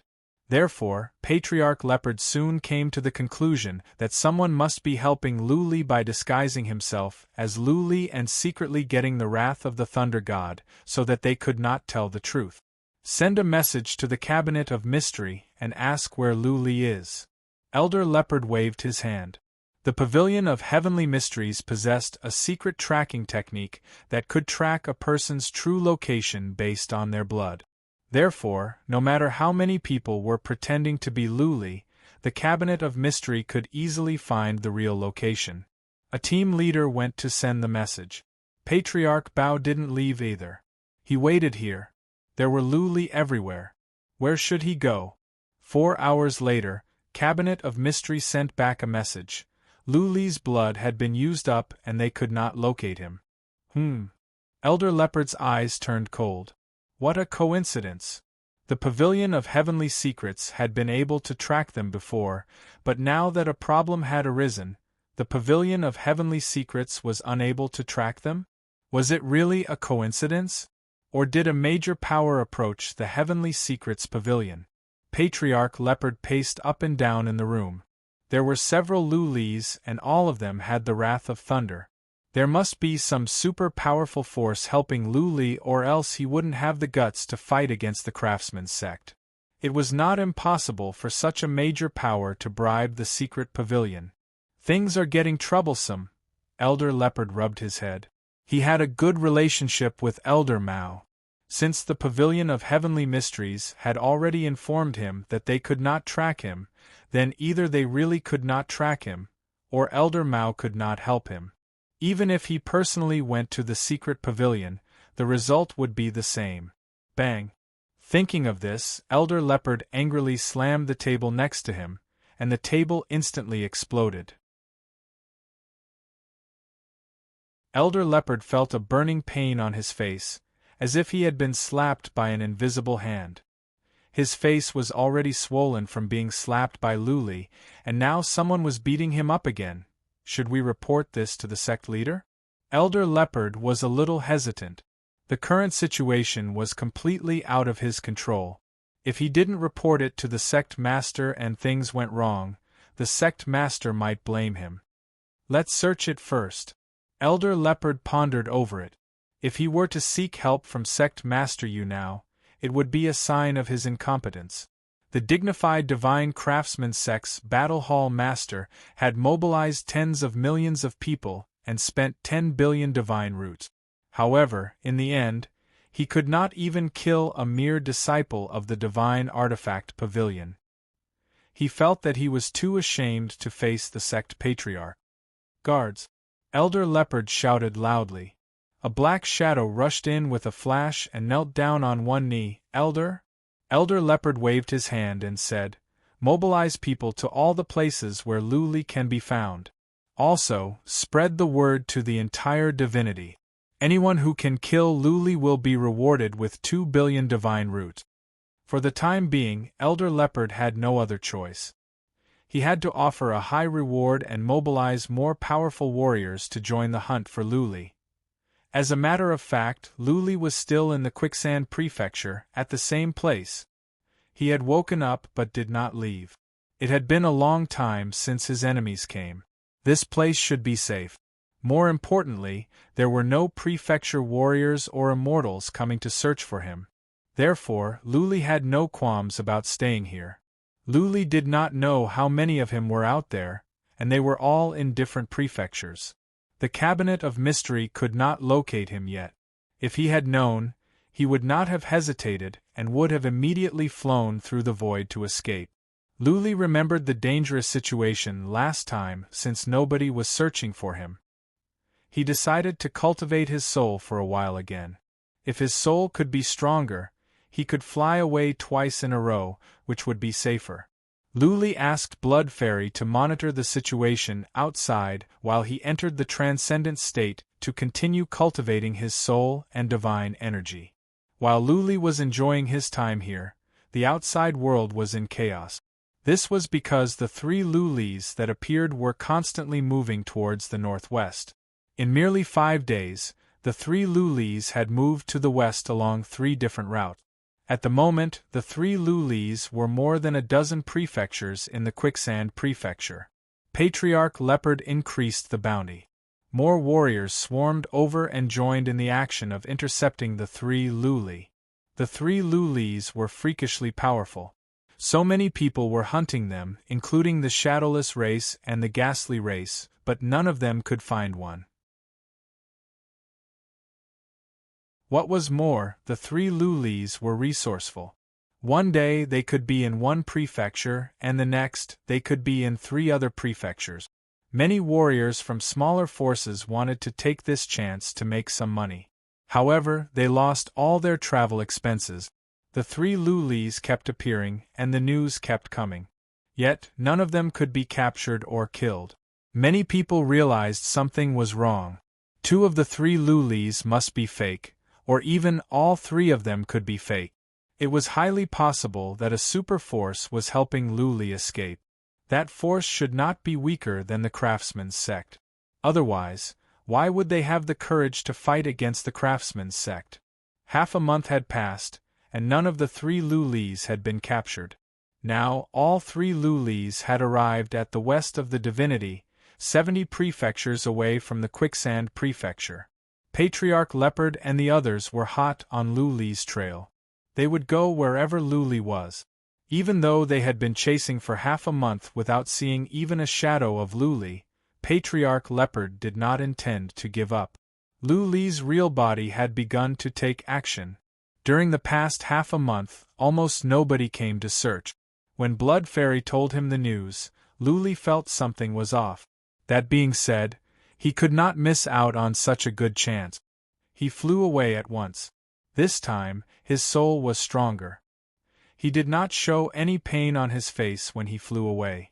Making sure that nobody was nearby, Luli activated the cloaking armor and flew away. He walked around and found a small town nearby. Luli was a bit puzzled after checking it out.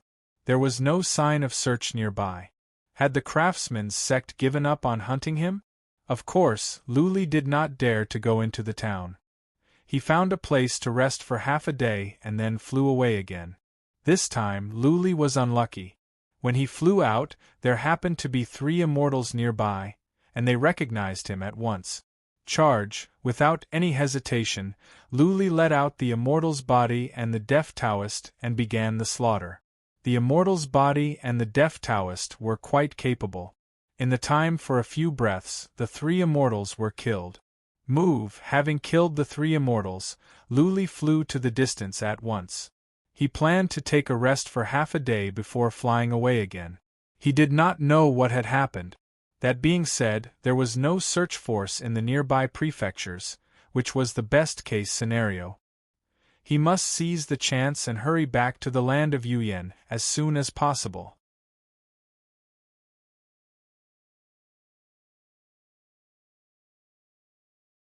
Chapter 1383.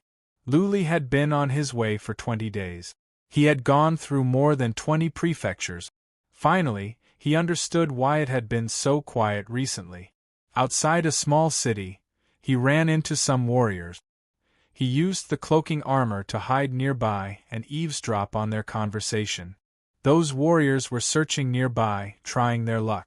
However, one of them did not want to search aimlessly. He would complain every now and then, which gave Luli much information. 3 Luli.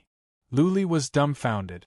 He thought for a moment and realized that someone was helping him, and it was a super powerful force.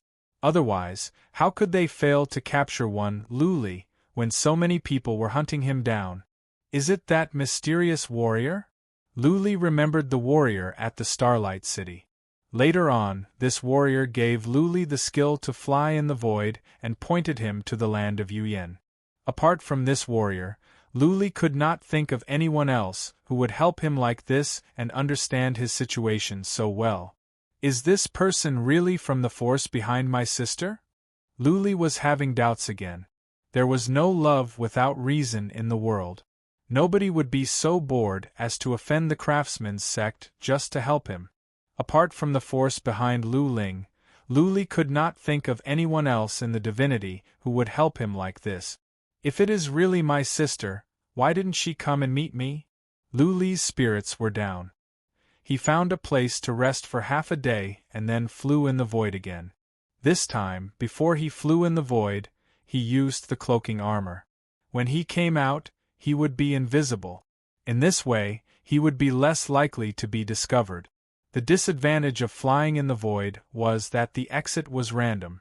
If the exit was in a big city, Luli could be assassinated the moment he came out.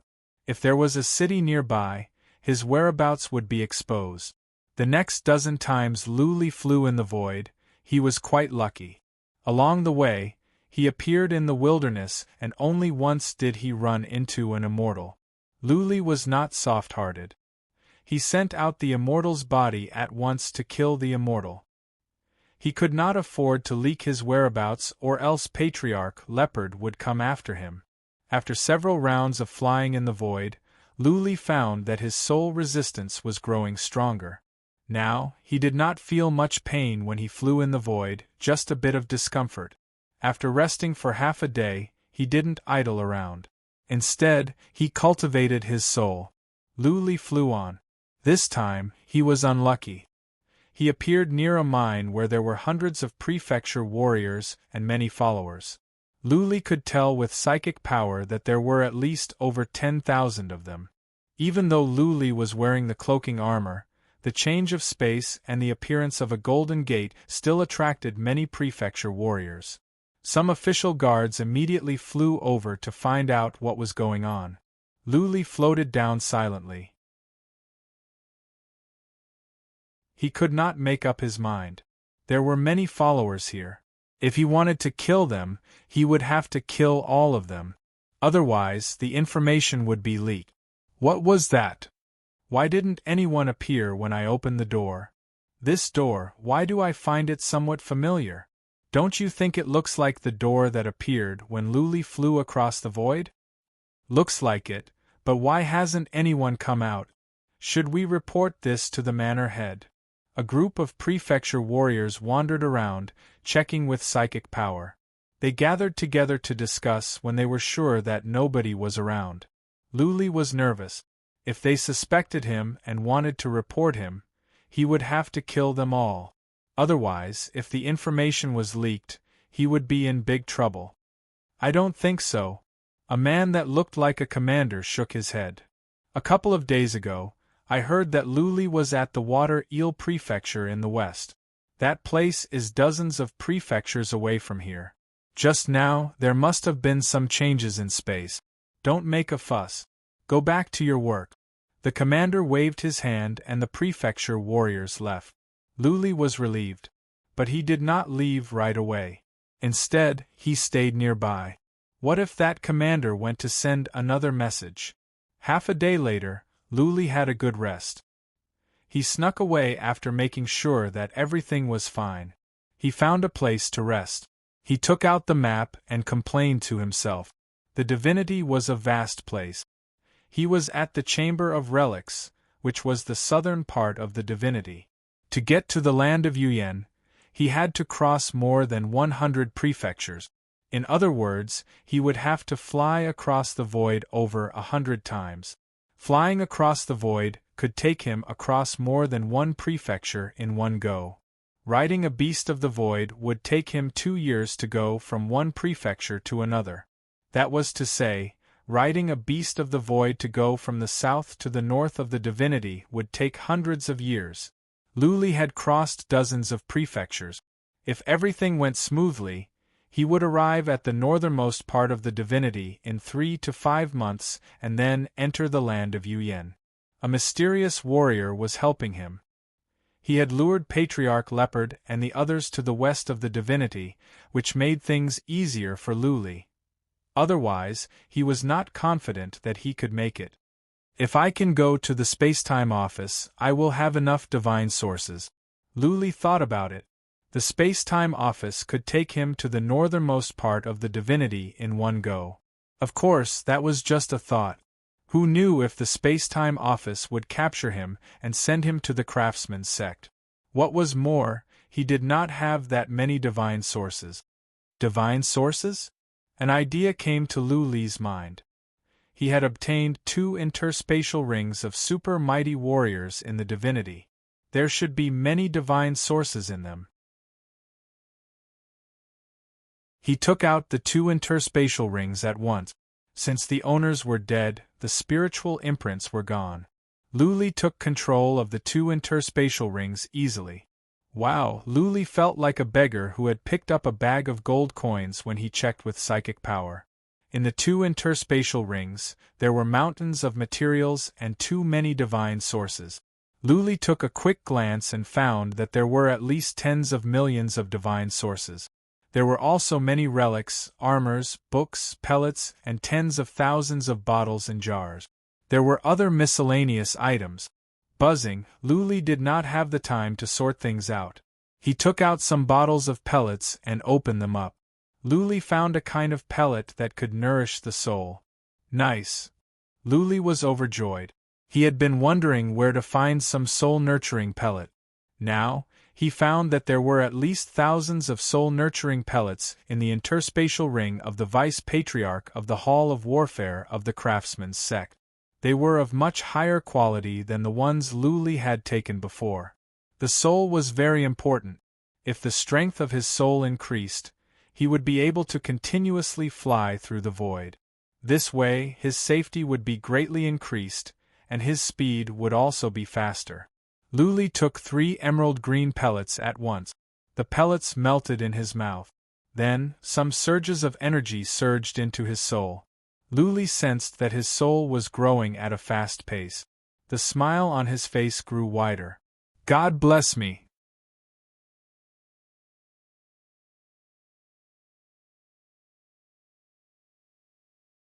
Chapter 1384. The Sword's Mountain was a strange mountain. The mountain soared into the clouds, and the surrounding area was flat land. The mountain was like a sharp sword piercing into the sky, which was why it was named the Sword's Mountain. The Sword's Mountain had a natural spirit gathering formation and a special defense formation. Therefore, the spiritual energy on the mountain was rich. Many treasures could be grown on the mountain. Over millions of years, the mountain had been fought over by many forces. It had always been a place occupied by some forces. In the recent 100,000 years, the Sword's Mountain was occupied by a sect called the Sword's Sect. The master was a mighty warrior in the divinity, nicknamed Honorable Heaven Reverse. The Sword's Sect and the Craftsman's Sect were only one word apart, but they were worlds apart. Recently, the Sword's Sect had run into some troubles as well. They had been closing the mountain and the sect. Today, Honorable Heaven Reverse came out from cultivation. He had been cultivating for years and he had made some progress. He was in a better mood. He walked out from the hall where he lived. As soon as he came out, the disciples were alarmed. Several patriarchs came over and looked at Honorable Heaven Reverse with delight. "Master, did you find anything?" Honorable Heaven Reverse nodded with a smile. The patriarchs were overjoyed. Honorable Heaven Reverse looked to the north and asked, "Is there anything from the Black Flag Hall?" "No." A middle-aged man who looked similar to Honorable Heaven Reverse answered, "Father, after we closed the mountain, the Black Flag Hall did not do anything. Also, I think all the powerful warriors of the Black Flag Hall have gone out to track down a warrior wanted by the Craftsman's sect. Father, do you think we should bring people to invade their headquarters and annihilate them?" Craftsman's sect? Honorable Heaven Reverse was taken aback. Is the Black Flag Hall related to the Craftsman's sect? The Black Flag Hall and the Sword sect were on the same level.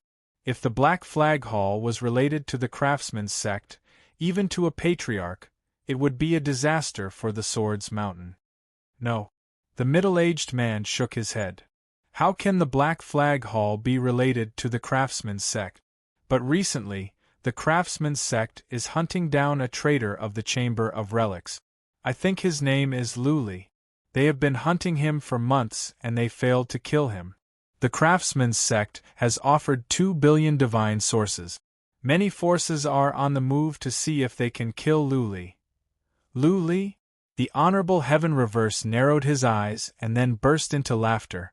How can it be that punk from the Heaven Reverse universe? I don't even know if that kid has ascended. Hunted by the craftsman's sect? How did he die after being chased for a few months? That was the craftsman's sect, one of the 4 supreme forces. Therefore, the Honorable Heaven Reverse was certain that it was someone with the same name. The ring on the hand of an elder next to him lit up, and a portrait appeared. He leaned over and said, "Sovereign, why don't we also send someone to search nearby? If I'm lucky and manage to kill this person, I'll have earned big. That's 2 billion divine roots we're talking about. How can I be so lucky? The craftsman's sect couldn't even kill him after such a long time. Even if you found him, could you kill him?" Heaven Reverse Honorable scolded. He glanced at the portrait and suddenly trembled. He took the portrait and said, "This is the man wanted by the craftsman's sect? His name is Luli?" The several patriarchs looked at each other, wondering why their sovereign, who had always been composed, would be so excited. The son of the Honorable Heaven Reverse Honorable God of Warriors said, "Father, he is the one wanted. His name is Luli. I heard that he is young and has just ascended. He used to be a disciple of the Chamber of Relics, but he rebelled and was hunted down by the craftsman's sect. This man has a skill called Void Traversal, and he has the Wrath of Thunder. He can kill super mighty warriors in the divinity. 2 super mighty warriors in the divinity were killed by him recently. One of them was the deputy master of the clan of warfare." What? The Emperor of Heaven Reverse felt this was a story from the Arabian Night. He had been cultivating for less than 10 years. Was this not the divinity that he knew? Or had he been cultivating for tens of thousands of years? If the patriarchs he trusted the most and one of them was his son, the Emperor of Heaven Reverse Honorable God of War would not believe it. Is it really this guy? The Venerable of Heaven Reverse blinked in confusion. He did not tell anyone about Luli. Luli was just a mortal, a talented mortal from his hometown. Previously, when the Black Flag Hall was in conflict with the Sword Sect, he was injured by the Grand Master of the Black Flag Hall. He had to lock up the sect. Therefore, he didn't have time to worry about Luli. He told Luli to find him at the Swords Mountain after he ascended. This was a test given to Luli by Emperor of Heaven Reverse. If Luli could ascend, he could go to the Swords Mountain. It would prove that Luli was talented, lucky and powerful. He would keep his promise to take Luli as his apprentice. As far as he could tell, Luli was talented. However, anyone that could ascend to immortality would not be lacking in talent. It would take Luli at least tens of thousands of years to get on the list, and that was the result of Luli's efforts. But in just a few years, Luli had reached such a height. It was one thing for him to survive the pursuit of the craftsman's sect, but he even managed to kill the super mighty figures of the immortal world, and even killed 2 of them. It had been hundreds of thousands of years since Emperor of Heaven Reverse ascended to the divinity. He had gone through all kinds of hardships, escaped from death many times and found some great opportunities. Finally, he became a mighty warrior in the divinity, took over the Swords Mountain, and became the master. As far as Emperor of Heaven Reverse could tell, he was doing well. At least, among the immortals that ascended from the 9 universes, he and Yen Tiangang were the best. Luli had reached such a height in just a few years, a height that Emperor of Heaven Reverse could only look up to for the rest of his life, How could he believe it? How could he accept it? Emperor of Heaven Reverse asked again and again before he was sure that this was the Lu Li he knew. After all, the portrait could not be fake. Father! It was the first time in many years that Honorable Heaven Reverse was in such a state. Warrior God asked with curiosity, "Do you know this Lu Li? If it is him, then yes." Lu Li glanced over the patriarchs and said, "He is from the Heaven Reverse universe, the mortal world that I ascended to. Before I started closed-door cultivation, I sent an avatar and told him to come to the Swords Mountain and I will take him as my apprentice." Warrior God and the patriarchs looked at each other, speechless. Take Lu Li as an apprentice? It was said that Lu Li had killed many prefecture warriors, more than 100 mighty warriors and 2 super mighty warriors in the divinity. More importantly, the craftsman's sect had mobilized so many warriors, and Patriarch Bao was after Lu Li in person. Yet Lu Li was still alive and well. Would Emperor of Heaven Reverse dare to take such a person as his apprentice even if he came to the Swords Mountain? Was he qualified to take Lu Li as his apprentice? I will send an avatar to make sure. Emperor of Heaven Reverse thought about it and decided to send an avatar to see if Lu Li had ascended to the divinity and if the timing was right. At this moment, Emperor of Heaven Reverse still found it hard to believe. After all, he did not even dare to think about killing a deputy clan master of the clan of warfare of the craftsman's sect.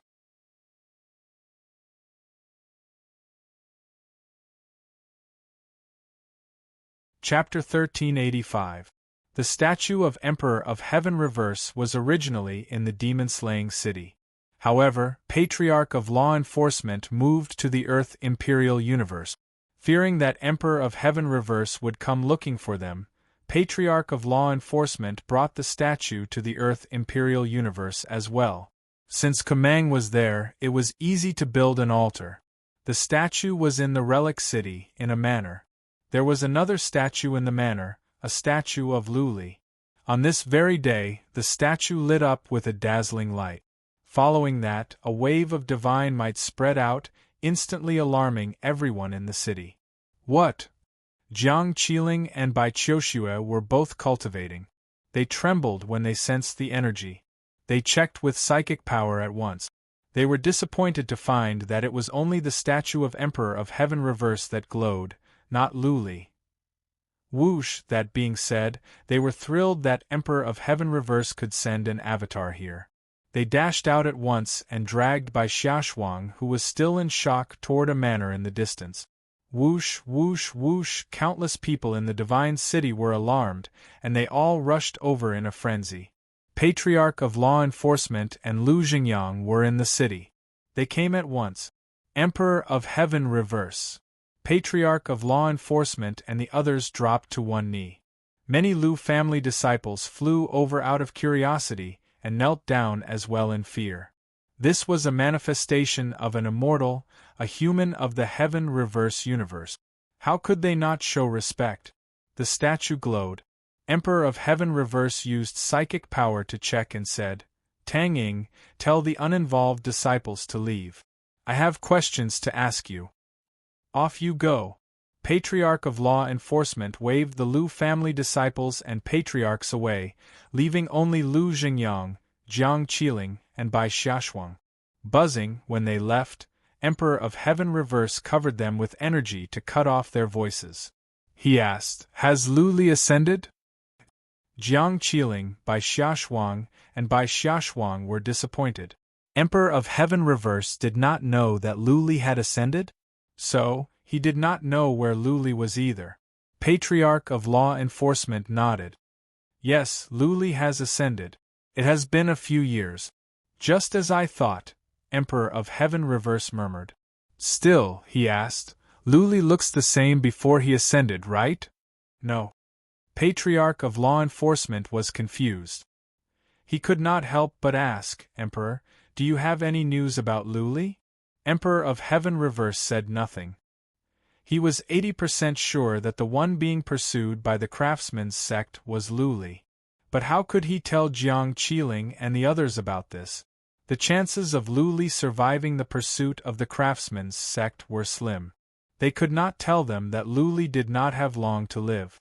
Emperor of Heaven Reverse said nothing for the time for one incense stick to burn.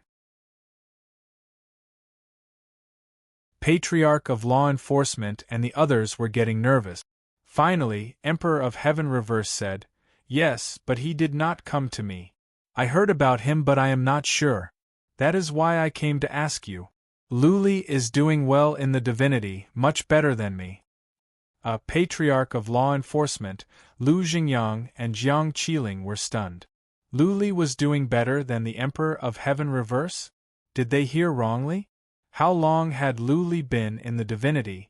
Emperor of Heaven Reverse had been in the divinity for hundreds of thousands of years, and he was a mighty warrior. Emperor of Heaven Reverse chose to hide the truth about Luli. After all, it would be pointless to tell Patriarch of Law Enforcement and the others. It was better to let them stay in the mortal world. Emperor of Heaven Reverse used psychic power to check and eventually, he noticed Bai Qiuxue. He said, "This girl is talented. Work hard and becoming an immortal will not be a dream." Back in the days, Emperor of Heaven Reverse passed divine energy and something to Jiang Qiling. Unfortunately, her foundation was not stable and her progress was slow. On the other hand, Bai Qiushue's realm was improving. Bai Qiuxue thanked Emperor of Heaven Reverse. Emperor of Heaven Reverse used psychic power to check the outside of the divine city. All of a sudden, he exclaimed, "There is a girl. She is very young. She has reached the semi-god realm as well?" Patriarch of Law Enforcement and the others knew who Emperor of Heaven Reverse was talking about. They nodded and said, "Yes, her name is Prajna. She is very talented. I think she will reach the peak of the semi-god realm soon." "That is right." Emperor of Heaven Reverse thought about it and said, "Let me know when someone is about to ascend. I will send someone to pick him up." In the old days, Emperor of Heaven Reverse would not go through so much trouble to pick him up. After all, who could tell which prefecture in the southern divinity they would ascend to? Finding him would be troublesome, and it would cost a lot of divine sources to pick him up. The Sword Sect was facing a crisis. They did not have time to worry about this. But now, things were different. Luli had become so powerful that the Craftsman's sect had been hunting him down for months, and he was still alive. What if Luli could survive? Though the chances were slim, Emperor of Heaven Reverse believed it was good to take care of Luli's family. Once Luli recovered, he would be of great help to the Swords Mountain. Patriarch of Law Enforcement and the others expressed their gratitude. Bai Qiushue's cheeks were rosy. It had been so many years, but time did not leave any trace on her. She still looked young and pretty. She knew very well that she had a good chance to ascend to the divinity. She had learned the 4th level of the enchantment and had a rough idea of the 5th level. Once she mastered the 5th level, she would most likely become an immortal. Then, she could ascend to the divinity and look for Luli. Jiang Qiling and Bai Xiaoshuang were upset. Bai Xiaoshuang was not so worried. She knew she could not ascend to the divinity. Jiang Qiling, on the other hand, was unwilling. She had reached the semi-god realm a long time ago but had not made any progress over the years. She was anxious and in a bad mood. "The two of you don't have to be upset." Emperor of Heaven Reverse noticed that Jiang Qiling and Bai Xiaoshuang were not happy. He comforted them. "Luli is doing well. He is improving fast. Maybe he can go to the divinity soon. By then, he can think of a way to bring you to the divinity directly." "Really?" Bai Xiaoshuang's eyes glowed. "My husband is the best. He will come back to pick us up." Jiang Qiling's cheeks were rosy. She said nothing but she grabbed Bai Qiushue's hands. She was trembling. The three of them had been waiting anxiously. Finally, they had some news about Luli. They did not know where he was, but they were relieved. "Thank you, Your Majesty." Patriarch of Law Enforcement asked another question.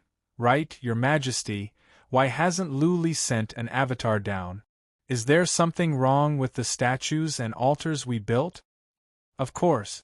Emperor of Heaven Reverse explained, to send an avatar down requires the energy of faith. Maybe Luli does not cultivate the energy of faith. Don't worry about it. Just stay here. If I have the chance, I will tell Luli about your situation.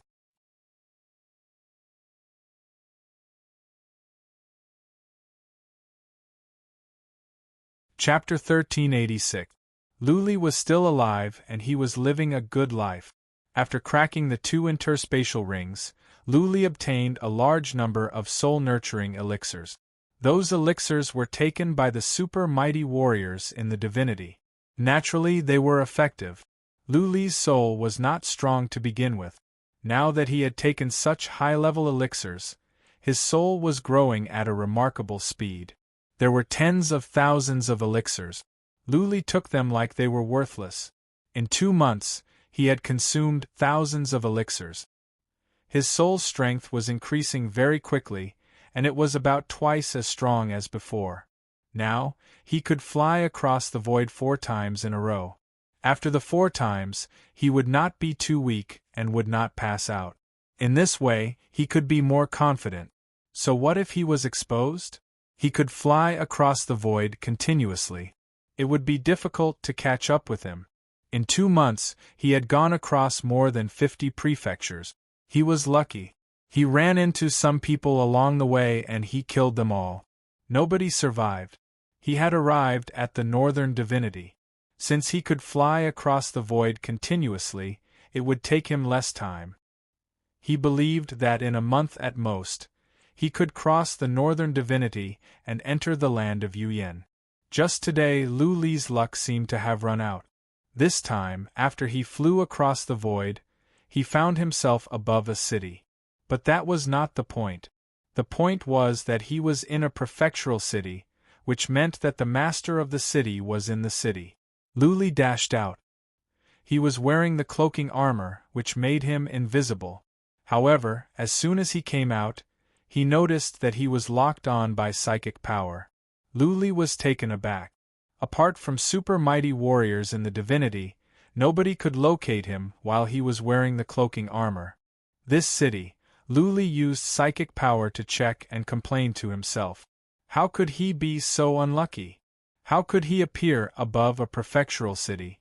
No wonder he was spotted by a super mighty warrior in the divinity. Whoosh, a powerful warrior flew up. That warrior was tall and strong like a half-orc. He had a shiny saber in his hand. Staring at Luli, the warrior said, "Who are you? How dare you break into my beast god city? Quickly surrender and I'll spare your little life." Whoosh whoosh, the prefecture master's actions alarmed many experts. In an instant, more than 100 divine worlds almighties soared into the sky. Countless official army soldiers also rushed over. Luli took out 2 Wrath of Thunder. He looked at Chief Master and said, "I am just passing by. I will leave now." "Still want to leave?" The burly man said angrily. "Do you think you can come and go as you please in my territory? Reveal your true form." The burly man slapped forward. Space began to tremble. The violent vibration made Luli tremble in midair. He could no longer hide himself and was exposed. "This person," a mighty warrior from the divinity shouted in surprise, "isn't that Luli? Craftsman's sect is offering a bounty of 2 billion for Luli." "Yes, it's him. The portrait is exactly the same. Isn't it in the west? Why did he come to our divine beast manor? No matter what the reason is, Prefecture Master, take him down immediately. He is worth 2 billion divine roots." A group of mighty warriors from the divinity raised a ruckus. Many people in the city were alarmed. The entire city was bustling with noise and excitement. Countless people swarmed over. Luli descended quickly and landed on a castle. He stared at that chief master coldly. Holding up the Wrath of Thunder, Luli said, "Now that you know I am Luli, you must know that I killed 2 super mighty warriors from the divinity, right? If you want to die, you can have a try." Luli did not want to start a massacre. After all, there were too many average immortals in the city. Those immortals were innocent. He could fly across the void, but there was a super mighty warrior in the divinity. Luli must be careful or he could be killed instantly. Swish, swish, swish. Many people were taken aback by Luli's words. Their chief did not like to pay attention to what was going on outside, but the patriarchs knew it very well. The wrath of thunder had spread across the divinity. How powerful was the deputy master of the Hall of Warfare of the Craftsman's sect? He died under the wrath of thunder as well. Chief, watch out! Several mighty warriors from the divinity stepped back quietly and warned that strong man. However, this chief did not like to pay attention to the outside world. When he heard Luli's warning, he grinned and said, "Do you think I am a coward? 2 billion divine sources, right? I will take it." The strong man flew over. The saber in his hand glowed in a white light. The light grew brighter and brighter, as if the sun was about to explode and devour the entire world. "Don't push me. If you don't want to die, piss off." Luli yelled hysterically. He did not want to kill anyone, but if he had to choose between being killed or being killed, he would choose to protect himself. There were many innocent people in the city, but it was not Luli's fault. The only one to blame was their chief. Luli was not a good man. His hands were stained with blood.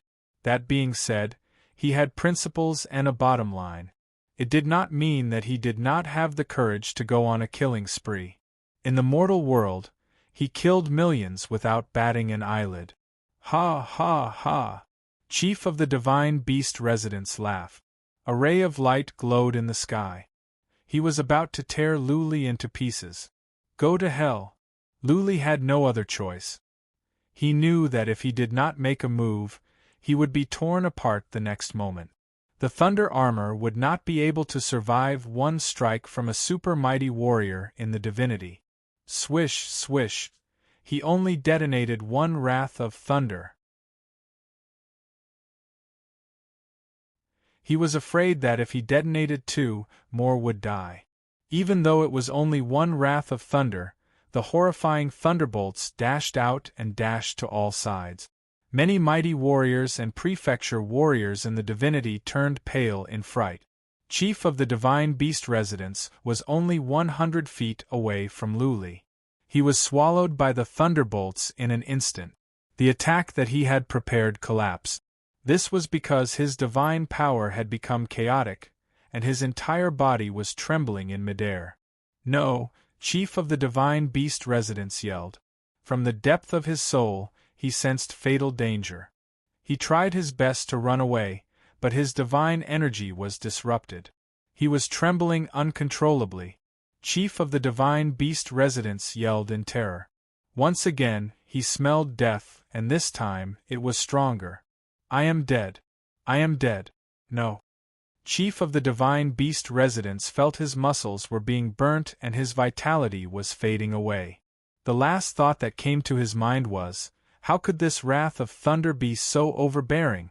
Swish, swish, it was not just him. The thunderbolts reached out for 3 miles and devoured many prefecture warriors and immortals, including more than half of the mighty warriors that just flew out. Once one was enveloped by the thunderbolts, the outcome would be the same. When the thunderbolts entered one's body, one's divine energy would be disrupted, and one could not escape. In the time for 5 breaths, half of the prefectural city had turned into hell. Many houses collapsed, and many buildings were on fire. Including the chief of the Divine Beast residence, more than half of the patriarchs, thousands of prefecture warriors, and more than 100,000 immortals had all been burned into ashes in the time for 5 breaths. Luli drew a formation in the air with one hand. Soon, a small golden door appeared. He dashed in and said coldly, "Tell the divinity that I, Luli, do not want to provoke anyone.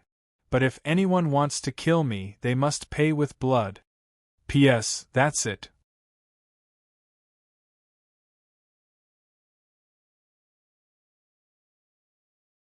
Chapter 1387. Once again, Luli used Wrath of Thunder and killed more than 100,000 people. But this time, he was at the Beast Palace in the north. When Patriarch Bao heard the news, he was stunned for the time for half an incense stick to burn. He was confused. What kind of force was helping Luli this time? How could Luli have such amazing abilities? Over the past months, Patriarch Bao had been led around the Western divinity by the 3 Lulis. Patriarch Bao went out several times in person but to no avail. Not a single Luli was captured or killed. The Shadowless race and the Ghost race had been on the trail. Hundreds of millions of immortals and countless forces had been searching for the 3 Lulis. The result was the same. The 3 Lulis were like phantoms. They would come and go without warning. It was as if they had evaporated from the world. Nobody could find them now. There was another Luli in the north of the divinity? Patriarch Bao was so frustrated that he wanted to vomit blood. Would there be Lulis all over the world soon? Would they come and go like a ghost and then disappear again? Patriarch Bao did not even know which Luli was the real one. The 3 Lulis all looked the same as Luli. They all had Wrath of Thunder and could come and go without a trace. They all seemed to be able to fly in the void. There was no way to tell them apart. There is no other way. Patriarch Bao thought about it and decided that he had to go back to the craftsman's sect and ask for advice from the master. The master was a wise man. Otherwise, how could he have become a master craftsman? Patriarch Bao was not in the mood to send someone to the Beast Palace. After all, the Hall of Intelligence would track him down. Patriarch Bao found a prefectural city, went to the office of space-time and teleported back to the craftsman's city. Instead of going to the inner city, Patriarch Bao flew out of the city. To the north of the city there was an area that was off-limit. Patriarch Bao walked to a cliff at the north of the city, bowed and said, "Master, I would like to see you." After the time for half an incense stick to burn, the cliff suddenly lit up. Then, a 7-colored bridge extended over like a rainbow and connected the cliff. Elder Leopard strode towards the colorful bridge and finally arrived outside a palace. The palace seemed to be floating in midair. It was not visible from the foot of the mountain. Not even supreme warriors in the divinity could see it. The Infinite Palace. This was the place where the previous craftsman's sect masters lived. Only a few important figures of the craftsman's sect could enter this place. After entering the limitless palace, Elder Bao went straight to the rear hall. There was actually a garden in the sky at the back. A voluptuous and beautiful woman was cutting flowers and plants there. Beside her was another woman with a graceful figure. Her face was covered with a veil. It was Luo Huang. Luo Huang's status in the craftsman's sect was special. It was not only because she was Elder He's granddaughter, nor was it because she had a strong talent in refining tools.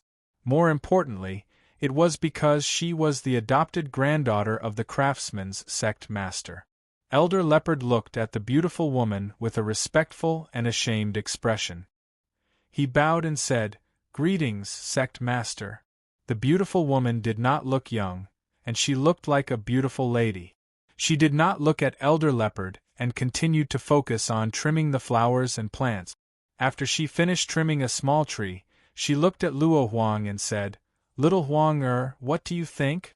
Luo Huang slightly nodded, her eyes smiling like crescent moons. She said, "Very beautiful. Sovereign's hands are very dexterous. You're such a sweet talker." The sovereign smiled faintly and walked to a pavilion at the side. She did not even look at Elder Leopard. Luo Huang followed in small steps and walked into the pavilion to pour a cup of tea for the sovereign. The sovereign elegantly picked it up and drank it. Her bearing was extremely elegant. Elder Bao stood outside the pavilion with an extremely respectful expression. He did not even dare to breathe too loudly. This sovereign was not only a craftsman grandmaster, but also a supreme being in the divinity. Her combat ability was far above his. How could he not be respectful in the face of such a person? "Elder Bao." After the sovereign slowly drank a cup of tea, she turned to look at Elder Bao and said, "Do you know what you did wrong?" It was just a simple sentence, but it made Elder Leopard sweat profusely. He knew very well that this sect master looked like an elegant lady, but when she killed people, she did not have the slightest intention of showing mercy. Judging from her tone, she was already very angry. Elder Bao hurriedly bowed and said, "I underestimated Luli. I should have tried my best to kill him immediately. Also, I should have come earlier to seek an audience with you to listen to your orders." The sovereign shook her head and said, "Actually, you were wrong from the beginning. You should not have compromised with the matter of Jiangxinghe. This would have alienated your subordinate. Luli should have tried to rope him in. He is such a great talent. Even if you wanted to take him down, you should have brought him back to the craftsman's sect at once." Jiangxinghe's matter could not be blamed on Elder Bao. He was only the hall master of the Hall of Warfare and was only responsible for fighting. But he did not dare to talk back at this moment. He nodded and said, "I know I was wrong. Master, please punish me." The sovereign picked up the second cup of tea and took small sip. Patriarch Bao's heart was in his throat. Would the sovereign really punish him severely or remove him from the position of hall master? The 3 Lulis are all fake. After finishing the cup of tea, the sovereign said with certainty, "As a matter of fact, when the 3 Lulis appeared, Luli should still be near the Quicksand Prefecture. How long had it been since Luli ascended? How strong could his soul be? He can only fly across 1 prefecture at most. How could he have gone to the edge of the world prefecture? Only an idiot like you would go after the 3 Lulis. How could you not see through such an obvious diversion? You have failed in your duty as the Hall Master of Warfare." "All fake?" Patriarch Bao was taken aback. His eyes glowed and he said, "Then the one at the Divine Beast Mansion is real?" "Yes." The sovereign patted her skirt and said, "Use your brain and think about it. If that force really wanted to help Luli, wouldn't it be better if they took him away at once? Why would they send 3 powerful warriors to disguise as Luli and take you around? This means that the force only wants to help Luli, not take him away. They don't want to be our enemy. If so, where can Luli go in the divinity? Where can we, the craftsman's sect, not go?" Hearing this, Luo Huang's eyes lit up. She blurted out, "The land of Yuyan." The sovereign nodded and looked at Luo Huang. "Little Huang is smart. That force doesn't dare to take Luli in. They can only help him distract you and let Luli escape.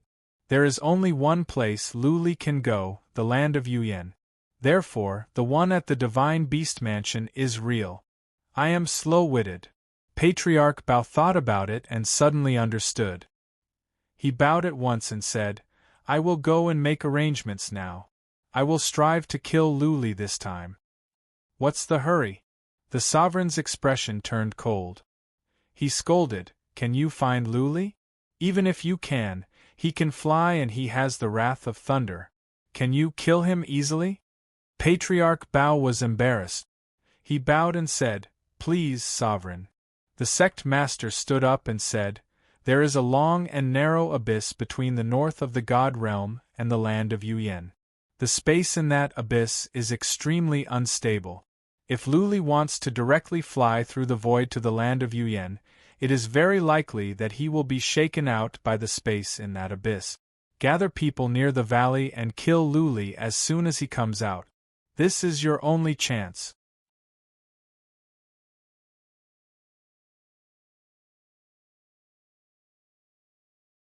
Chapter 1388.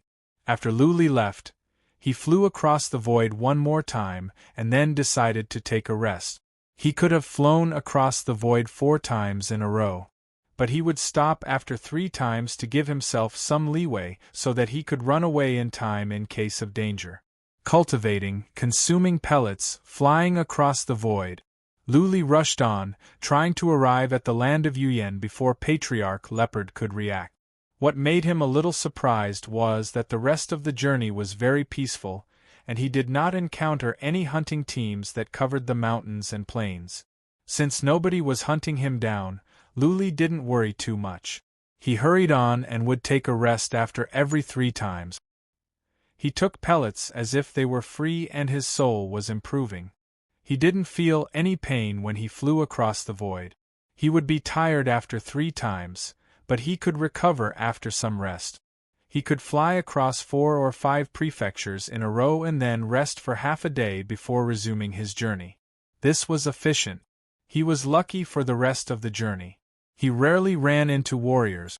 Occasionally, he would run into the deaf Taoist who sent out the immortal's body or the warlord's skeleton. Patriarch Gu asked for some blood crystals for him. Including the ones he had before, he had over 100. He used some and had over 80 left, enough for Luli to kill many immortals. More than half a month passed. Luli checked the map and realized he was at the northernmost part of the divinity. He would arrive at the Cloud Creek Prefecture, which was the northernmost place on the map. Thousands of miles to the north of the Cloud Creek Prefecture was the land of Yuyan. Rest. There were still 6 or 7 prefectures to go. Luli was a bit relieved. He was safe here.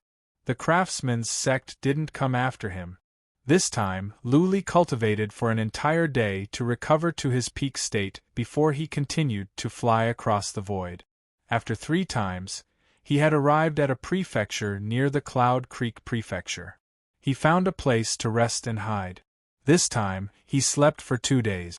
Next time, after several more trips, he should be able to enter the land of Yuyan. When he woke up, he was nervous. The closer he was to success, the more he felt he could not let his guard down. Otherwise, he could fail miserably. Let's go. After everything was prepared, he began to draw the array. This time, he didn't arrive at Yunshi Prefecture. Instead, he appeared in the wasteland to the north of Yunshi Prefecture. He didn't know where exactly he appeared. After resting for a while, he flew through the void again. This time, when he flew through the void, he realized that he had yet to reach his destination. He only felt that he had traveled halfway when he realized that the space was vibrating violently. His body was forcefully jolted out. This place, as soon as he came out, he immediately scanned his surroundings. He appeared above a huge abyss canyon. The space around him was extremely unstable. The space constantly shook and cracks appeared. Looks like the space here is too unstable, so it was forcefully shaken out. I'll have to fly through this canyon. Luli was falling. It was dark down there, and he could not tell what was in there. Naturally, Luli was afraid to go down. He was about to take out the wicked bead and sneak in. Luli is here. A loud roar rang out, followed by countless black shadows surging out from the other side of the canyon. In the blink of an eye, at least a few hundred people had flown over. Whoosh whoosh whoosh chi-chi. Boom boom. Before the few hundred could get close, many warriors had come. They were attacking from the distance. Luli used psychic power to check. He noticed that some of them were from the craftsman's sect, and some were prefecture warriors. Some were hiding in the sky. They must be from some special races. None of the hundreds were powerful. The most powerful ones were mighty warriors in the divinity. There were no super mighty warriors in the divinity yet. However, from the distance many people were coming. Luli could tell that they were strong and fast. They might be super mighty warriors in the divinity, or even supreme warriors in the divinity. You want to kill me? Then let's die together. Luli pulled a ferocious face. Clearly, the craftsman's sect had sent a large force to guard this place. If he was unlucky, he might lose his life here. The situation was dire. Nobody could tell how many people were around. Luli had to put up a desperate fight. He took out 2 Wrath of Thunder and threw them to the left and right respectively. If they wanted to kill him, then they would have to pay with their lives. Buzzing. At the same time, Luli let out the immortal's body. Many attacks were coming at him from all sides. The immortal's body was strong and could protect him. The immortal's body had wings on his back. Recently, Blood Fairy had refined many of the formations in the wings, which had improved his abilities. Now, the immortal's body could fly in the air against the strong gravity. Blood Fairy controlled the immortal's body to grab Luli with one hand. The immortal's body used his back to withstand the attacks from all sides. At the same time, he tried his best to fly forward. Luli knew that as long as he could make it across the valley, he would have a chance to escape. This canyon couldn't possibly be endless, could it? The space nearby could not be so unstable. Boom, boom, boom, many attacks were blocked by the immortal's body's back. The immortal's body was strong. He could withstand so many attacks, many of which were from mighty warriors in the divinity. Not only was the immortal's body not destroyed, but he did not even lose a single scale. He was pushed toward the valley by the powerful attacks. Swish, swish, the sky was filled with thunderbolts. They were like dragons galloping in the sky. The thunderbolts covered an area with a radius of 3 miles. The thunderbolts devoured many disciples of the craftsman's sect, prefecture warriors, and other warriors that came. Whoosh, Luli did not pay attention to those that were affected by the wrath of thunder. He looked to the left because he sensed 2 powerful warriors were approaching. These 2 auras caused the depths of his soul to tremble. They were definitely supreme experts. Supreme warriors in the divinity? An idea popped up in Luli's mind. He took out 2 wrath of thunder and threw them to the left after they were detonated. He did not have many wrath of thunder left. However, if the 2 powerful warriors were to get close, he would be killed in an instant. It would be pointless to keep the wrath of thunder. Luli, you cannot run away. A cold voice came from the distance. Patriarch Bao was heartbroken to see many disciples of the Hall of Combat being killed by thunderbolts. Nevertheless, he did not rush over. Patriarch Bao floated away in the sky like a ghost. Before the wrath of thunder that Luli threw over could be released, Patriarch Bao had already flown away. Supreme warriors in the divinity were fast. It was impossible for the wrath of thunder to kill them. Luli, surrender and we will spare your life. The other warrior went to Luli's right. He was also a supreme warrior in the divinity. Patriarch Bao was worried. He asked another supreme warrior from the craftsman's sect to come. This time, Luli must be killed here. Let's go.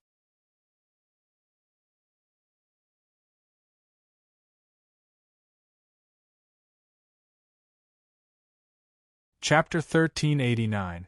Luli had underestimated the power of supreme warriors in the divinity. Patriarch Leopard saw the immortal's body flying over. A glint of coldness rose in Patriarch Leopard's eyes. He slapped forward and shouted, "Ultimate hand!" The void tumbled over. Then, a golden hand with a length of more than 1,000 feet appeared. The hand did not seem to be a shadow, but a real hand. The hand did not come down at once. Instead, it stopped hundreds of feet above Luli's head. As soon as the hand appeared, the space below Luli began to tremble. If the previous spatial oscillation was like the surging of a small river, then the current spatial oscillation was like the roaring of a great river or the rolling of a raging sea. The immortal's body was flying over quickly. However, he could not move. He could not help but float around in the air. He felt he was a small boat in a raging sea, unable to control himself. Oh no! Luli was taken aback by the situation. The space was shaking so violently that the immortal's body could not move. Patriarch Leopard and the others had enough time to finish him. If worse came to worst, when the fury of thunder ran out, he would be a fish on the chopping board and others could do whatever they wanted to him. Hoi! Luli threw out 2 more fury of thunder. He didn't care whether he could run away or not. At the very least, he must stop the 2 supreme warriors from getting closer. Once they were close enough, it would be a piece of cake for them to kill Luli. Ha ha ha ha! Patriarch Leopard laughed. His voice was as loud as thunder. He said with mockery, Luli, go on. Let me see how many more fury of thunder you have. Patriarch Leopard and the other supreme warrior from the divinity had no intention of getting closer. After all, the space here was unstable. Luli could not fly away. They were not in a hurry. Luli could only make so many fury of thunder. How long could he last even if he had hundreds or thousands? When he ran out of fury of thunder, he would be at their mercy. Whoosh, whoosh, whoosh, many warriors were swarming toward Luli. However, none dared to come closer. They were more than 6 miles away and used psychic power to check Luli. Patriarch Leopard had mobilized prefecture warriors from nearby prefectures to set up a dragnet. If they could not kill Luli this time, they would not have another chance. Good. This time, Luli can't run away. Ha ha ha, Patriarch Leopard's infinity hand is amazing. Not even super mighty warriors in the divinity can move, let alone Luli. Thunder God's fury is indeed domineering, but how much of it is there? You want to live after offending our craftsman's sect? Dream on. You want to escape to the land of Yuyen? This abyssal canyon will be your burial ground. With so many people here, it was quite noisy. Patriarch Leopard frowned, but he was in no mood to mind them. His psychic power was locked on Luli. When the thunderbolts were almost gone, he waved his hand and said, "You two pretend to attack. Remember, do not go within 3 miles. When Luli throws the wrath of the Thunder God, retreat immediately." All right. Patriarch Leopard's 2 divinity super mighty warriors took action. They dashed toward Luli like 2 swift foxes. Also, the 2 of them were very smart. They flew over from the left and right, clearly trying to consume more of Luli's wrath of the Thunder God. There were fewer thunderbolts around Luli. The approach of the 2 divinity super mighty warriors alerted Luli. He took out 2 more wrath of the Thunder God. When the 2 were about 3 miles away from him, Luli became even more nervous. When their weapons glowed, Luli did not hesitate any longer. He hurled the 2 wrath of the Thunder God. Fooled. As soon as Luli moved his hands, he noticed that the 2 divinity super mighty warriors stepped back. Luli shouted to himself. He knew this was a trick of the enemy. As he had expected, the 2 divinity super mighty warriors stepped back quickly. They were more than 3 miles away. The 2 wrath of the Thunder God could not reach them. It was a waste. I only have 12 wrath of the Thunder God. Luli used psychic power to check. He complained to himself. This was not the way to go. His enemies could attack at will. If he did not use the wrath of the Thunder God, he could die right away.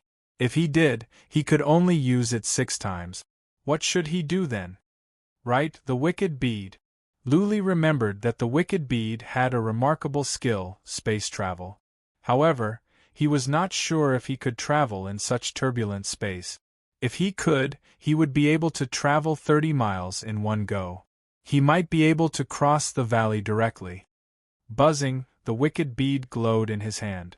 He and the immortal's body disappeared into the wicked bead.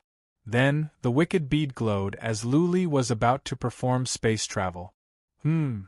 Patriarch Leopard had been watching Luli's every move. How could he not react? Patriarch Leopard waved his hand. The golden hand in the sky smashed down. Boom, boom, boom. When the hand landed on the wicked bead did not suffer any damage. However, the space nearby began to tumble. Luli, the deaf Taoist and Little White were shaken out from the wicked bead buzzing. Patriarch Leopard waved his hand. Another golden hand came out from the void. Patriarch Leopard grinned. Luli was playing tricks. How could he let Luli have his way? What? The deaf Taoist did not know what was going on outside. As soon as he came out, he used psychic power to check. He trembled in fear. There were 2 supreme warriors from the divinity nearby and many super mighty warriors. At least 100,000 prefecture warriors and average immortals were here. No, no. The deaf Taoist cried to himself. If Luli died, he would not survive. He had thought of going back to the region of doom from the land of Yuyen. Now it seemed impossible. Buzzing, Luli let the deaf Taoist and Little White back into the wicked bead. His eyes flickered. He had lost all hope. His opponent was too strong. Patriarch Leopard was like an adult while Luli was not a child, but a baby in swaddling clothes. They were not equal. No matter how hard Luli struggled, he would die in the end. Boom, boom, boom, boom. Just now, when the golden hand smashed down, some energy leaked out. At the moment, there was a loud noise in the valley. To Luli's ears, it was like the tolling of death bells. Whoosh, in the distance, the two super mighty warriors from the divinity began to move. They dashed toward Luli from the left and the right. If Luli did not use the Wrath of Thunder, they would attack. If Luli used the Wrath of Thunder, they would retreat at once. Luli's mind was weighed down by the cold, killing intent in their eyes. He looked down the valley and wondered to himself if this was where he would be buried. What? Right at that moment, Luli felt the space down there was trembling. Then, a huge head loomed up. Following that, a loud roar came from the valley. That roar was more horrifying than thunder. Luli's eardrums bled and his divine energy was in a mess. The roar was nothing. What was more, there was a surge of beast energy coming from down there. That energy made Luli feel like he was facing a beast king when he was not a warrior. At that moment, Luli was trembling. His hands and feet were cold. A sense of fear came from the depth of his soul. Swish, swish, swish, countless spiritual consciousnesses scanned the area below, and everyone's expressions changed drastically. Even Elder Leopard's eyes were filled with fear. The two super mighty warriors that were flying toward Luli stepped back at once. One of them shouted, "Is that the legendary wild beast king?"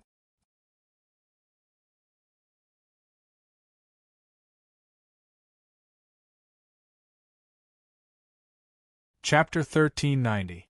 Wild beasts were divided into earth, heaven, holy, and king. But many had only heard about king-level wild beasts in legends. Most of them were slain. The remaining ones were hiding in dangerous places, historical sites, mysterious areas, and other strange places. There were too many powerful warriors in the divinity. All the territories were occupied by the major forces and sections. Even if there were king-level wild beasts, they would have been killed by a group of powerful warriors. No one expected that there was a king-ranked desolate beast lurking in the deep canyon. No one present had received any news of it before this. But it was understandable. This was the northernmost part of the divinity. Further north would be the Yuyen land. Only those who wanted to go to the Yuyen land would pass by here. Those who wanted to go there would take a detour. The space was trembling violently. Who would go down there for no reason? Luli had released several Wrath of Thunder and many warriors were attacking. But none of them alarmed the king-level wild beast. If it were not for the fact that some energy had escaped from Patriarch Leopard's slap, the king-level wild beast would not have shown up.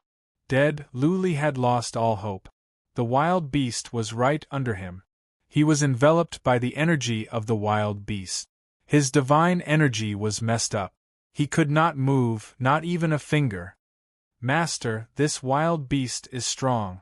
In addition to Luli, even Blood Fairy, who was in the immortal's body, was trapped. She could not control the immortal's body to take Luli away.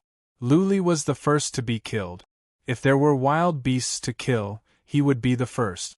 The wild beast was enraged. At the moment, the two eyes were filled with anger and coldness. How could the wild beast not seek revenge? A desolate beast's intelligence was very low. Even a king-level desolate beast would probably have the same level of intelligence. 100,000 feet, 15,000 feet, 10,000 feet. Luli could see the beast clearly now. It was a strange one. It had the head of a lion but the body was long and narrow. It looked like the body of a dragon, and its back was covered with spikes. It had 6 legs and 4 wings on its side. Its tail was like an iron whip, and its pupils were gray. There was not a trace of emotion in its eyes. It was like a god of death. Run! It was Unknown who suddenly shouted, but the surrounding martial artists seemed to wake up from a dream. The martial artists in the distance who could still move quickly retreated, constantly shouting, "Run for your life!" Idiot! When Elder Leopard and the other Divine World Venerable saw the king-grade wild beast suddenly turn its head and look in the direction of the first cultivator who had escaped, the two of them were infuriated. The wild beast was aiming at Luli and would tear him apart the next second. However, that idiot screamed and ran away successfully diverted the wild beast's attention. In the eyes of a desolate beast, humans were no different from ants.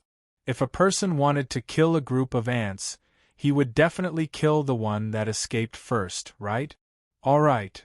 At this moment, Luli felt that the horrifying chi and energy enveloping him had weakened a bit. He was overjoyed, feeling that he had survived a desperate situation.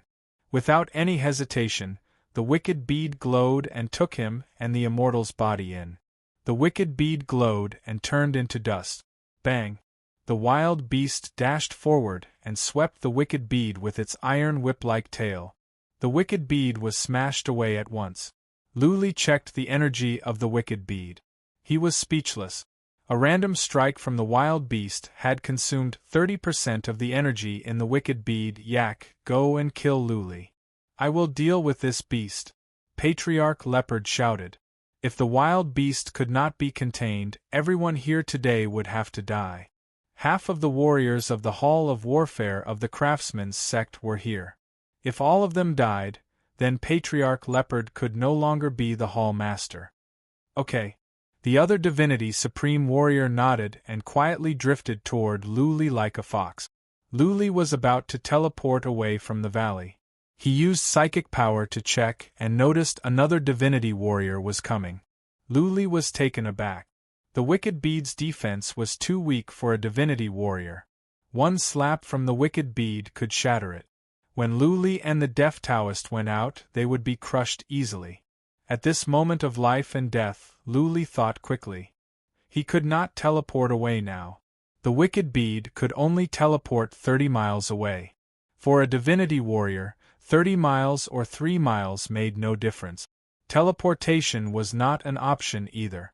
After much deliberation, Luli realized that there was only one way, to get close to the wild beast and borrow its power to protect himself. Luli used psychic power to check the wild beast. An idea came to him. The back of the wild beast was covered with spikes. It looked like a hedgehog.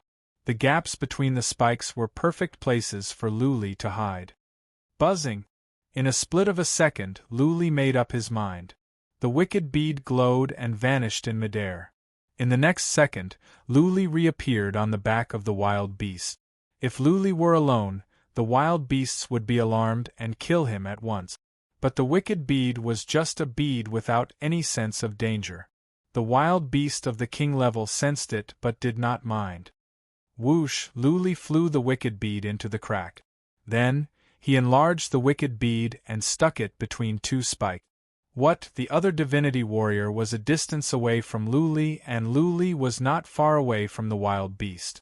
Therefore, the other Divinity Warrior did not dare to get close. However, the wicked bead had teleported to the back of the wild beast.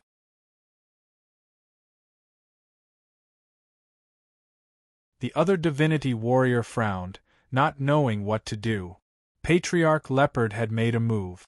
With a huge saber in his hand, Patriarch Leopard was ready to fight the wild beast. Phew! The wild beast opened its mouth and breathed out a black airstream.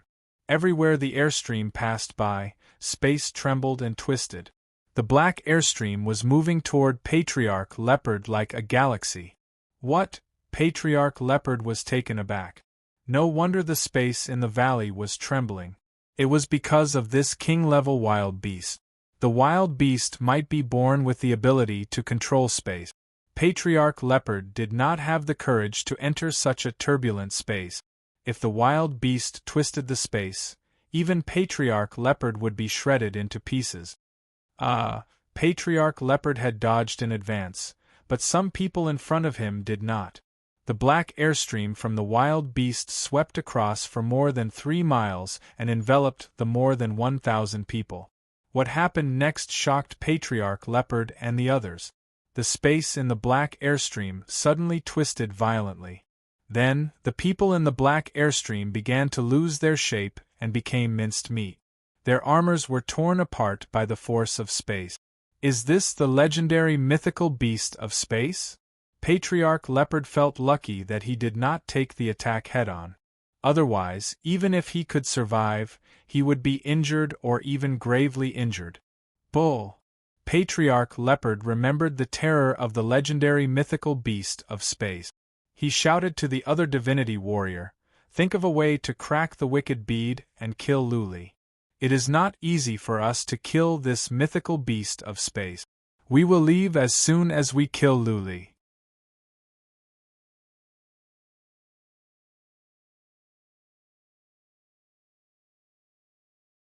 Chapter 1391. Swish, swish, the beast of space was ferocious and fast.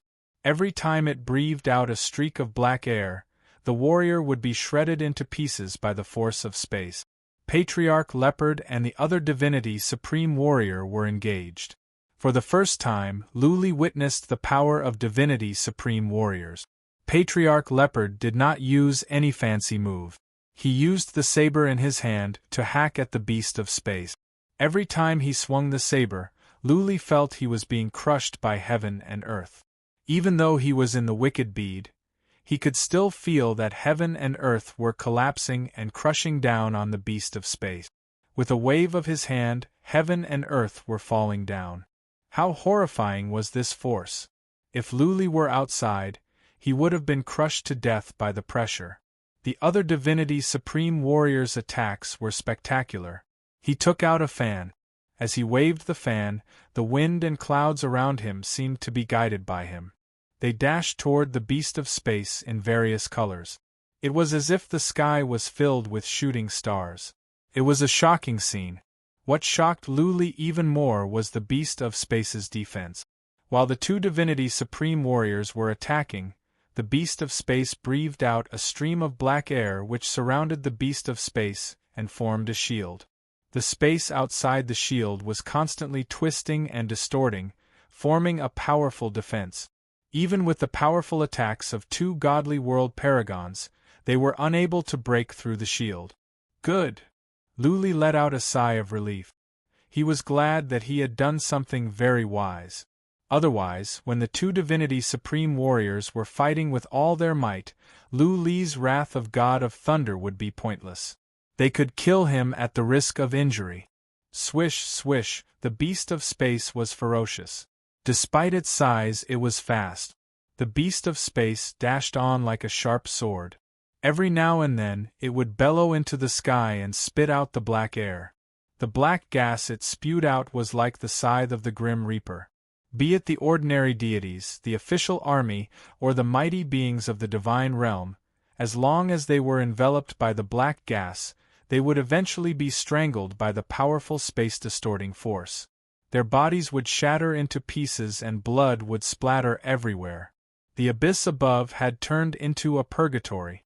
Severed limbs were everywhere and blood was everywhere.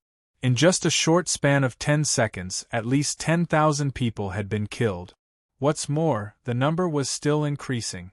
Elder Leopard and the other divine world's supreme being were infuriated.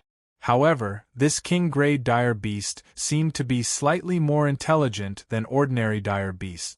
After attacking the two of them a few times, seeing that the two of them were too fast, they actually turned around and chased after the low-level cultivators. How fast could those low-level warriors be? This spatial divine beast spread its wings and instantly traveled hundreds of kilometers. A mouthful of black gas from its mouth could extend tens of kilometers. The eyes of Elder Leopard and the other divine realm supreme being turned blood-red. More than half of the people from the divine craftsman sect's battle hall had come this time, and now half of them had died. If this were to continue, all of them would probably die. When they returned, the sect master would definitely punish them heavily. The most important thing was that Luli was not dead yet. Elder Leopard and the other Divine World Supreme Being launched many horrifying attacks. Yet, they could not break the spatial barrier around the spatial beast. From the very beginning, Elder Leopard and the other Divine World Supreme Being knew that they were not a match for a king-grade dire beast. They had just become supreme warriors in the divinity. It was said that when a king-grade dire beast appeared, 10 supreme warriors from the divinity had to fight for half a month before the beast was killed. Now, their worries had become a reality. Fortunately, the spatial divine beast's attack speed was slightly slower, so it was unable to kill them. That was to say, neither of them could defeat the other. The spatial divine beast was on its way to the south. Luli was getting worried. If this spatial divine beast were to go to the Cloud Stream Prefecture in the south, then many supreme warriors would come to hunt him down. Luli would not be able to survive even if he had 9 lives. The question was, did Luli have the courage to leave by teleportation? Teleportation could only cover a distance of 30 miles. 2 supreme warriors from the divinity could arrive in an instant. If they could smash the wicked bead, Luli would be killed instantly. Luli had to stay on the back of the spatial divine beast and follow it to the south. Along the way they killed those prefecture warriors, regular immortals, the shadowless race and the ghastly race were like lambs in front of the spatial divine beast. A puff of black air could kill a large number of them. This wild beast is ferocious. It will be amazing if I can tame it, Luli exclaimed to himself. Of course, this was just a thought. He had tamed some beast kings in the Heaven Reverse universe, but could they compare with a king-grade dire beast? What was more, a king-grade dire beast was not intelligent. It was difficult to tame one. After the time for half an incense stick to burn, a small city came into view. Luli complained to himself.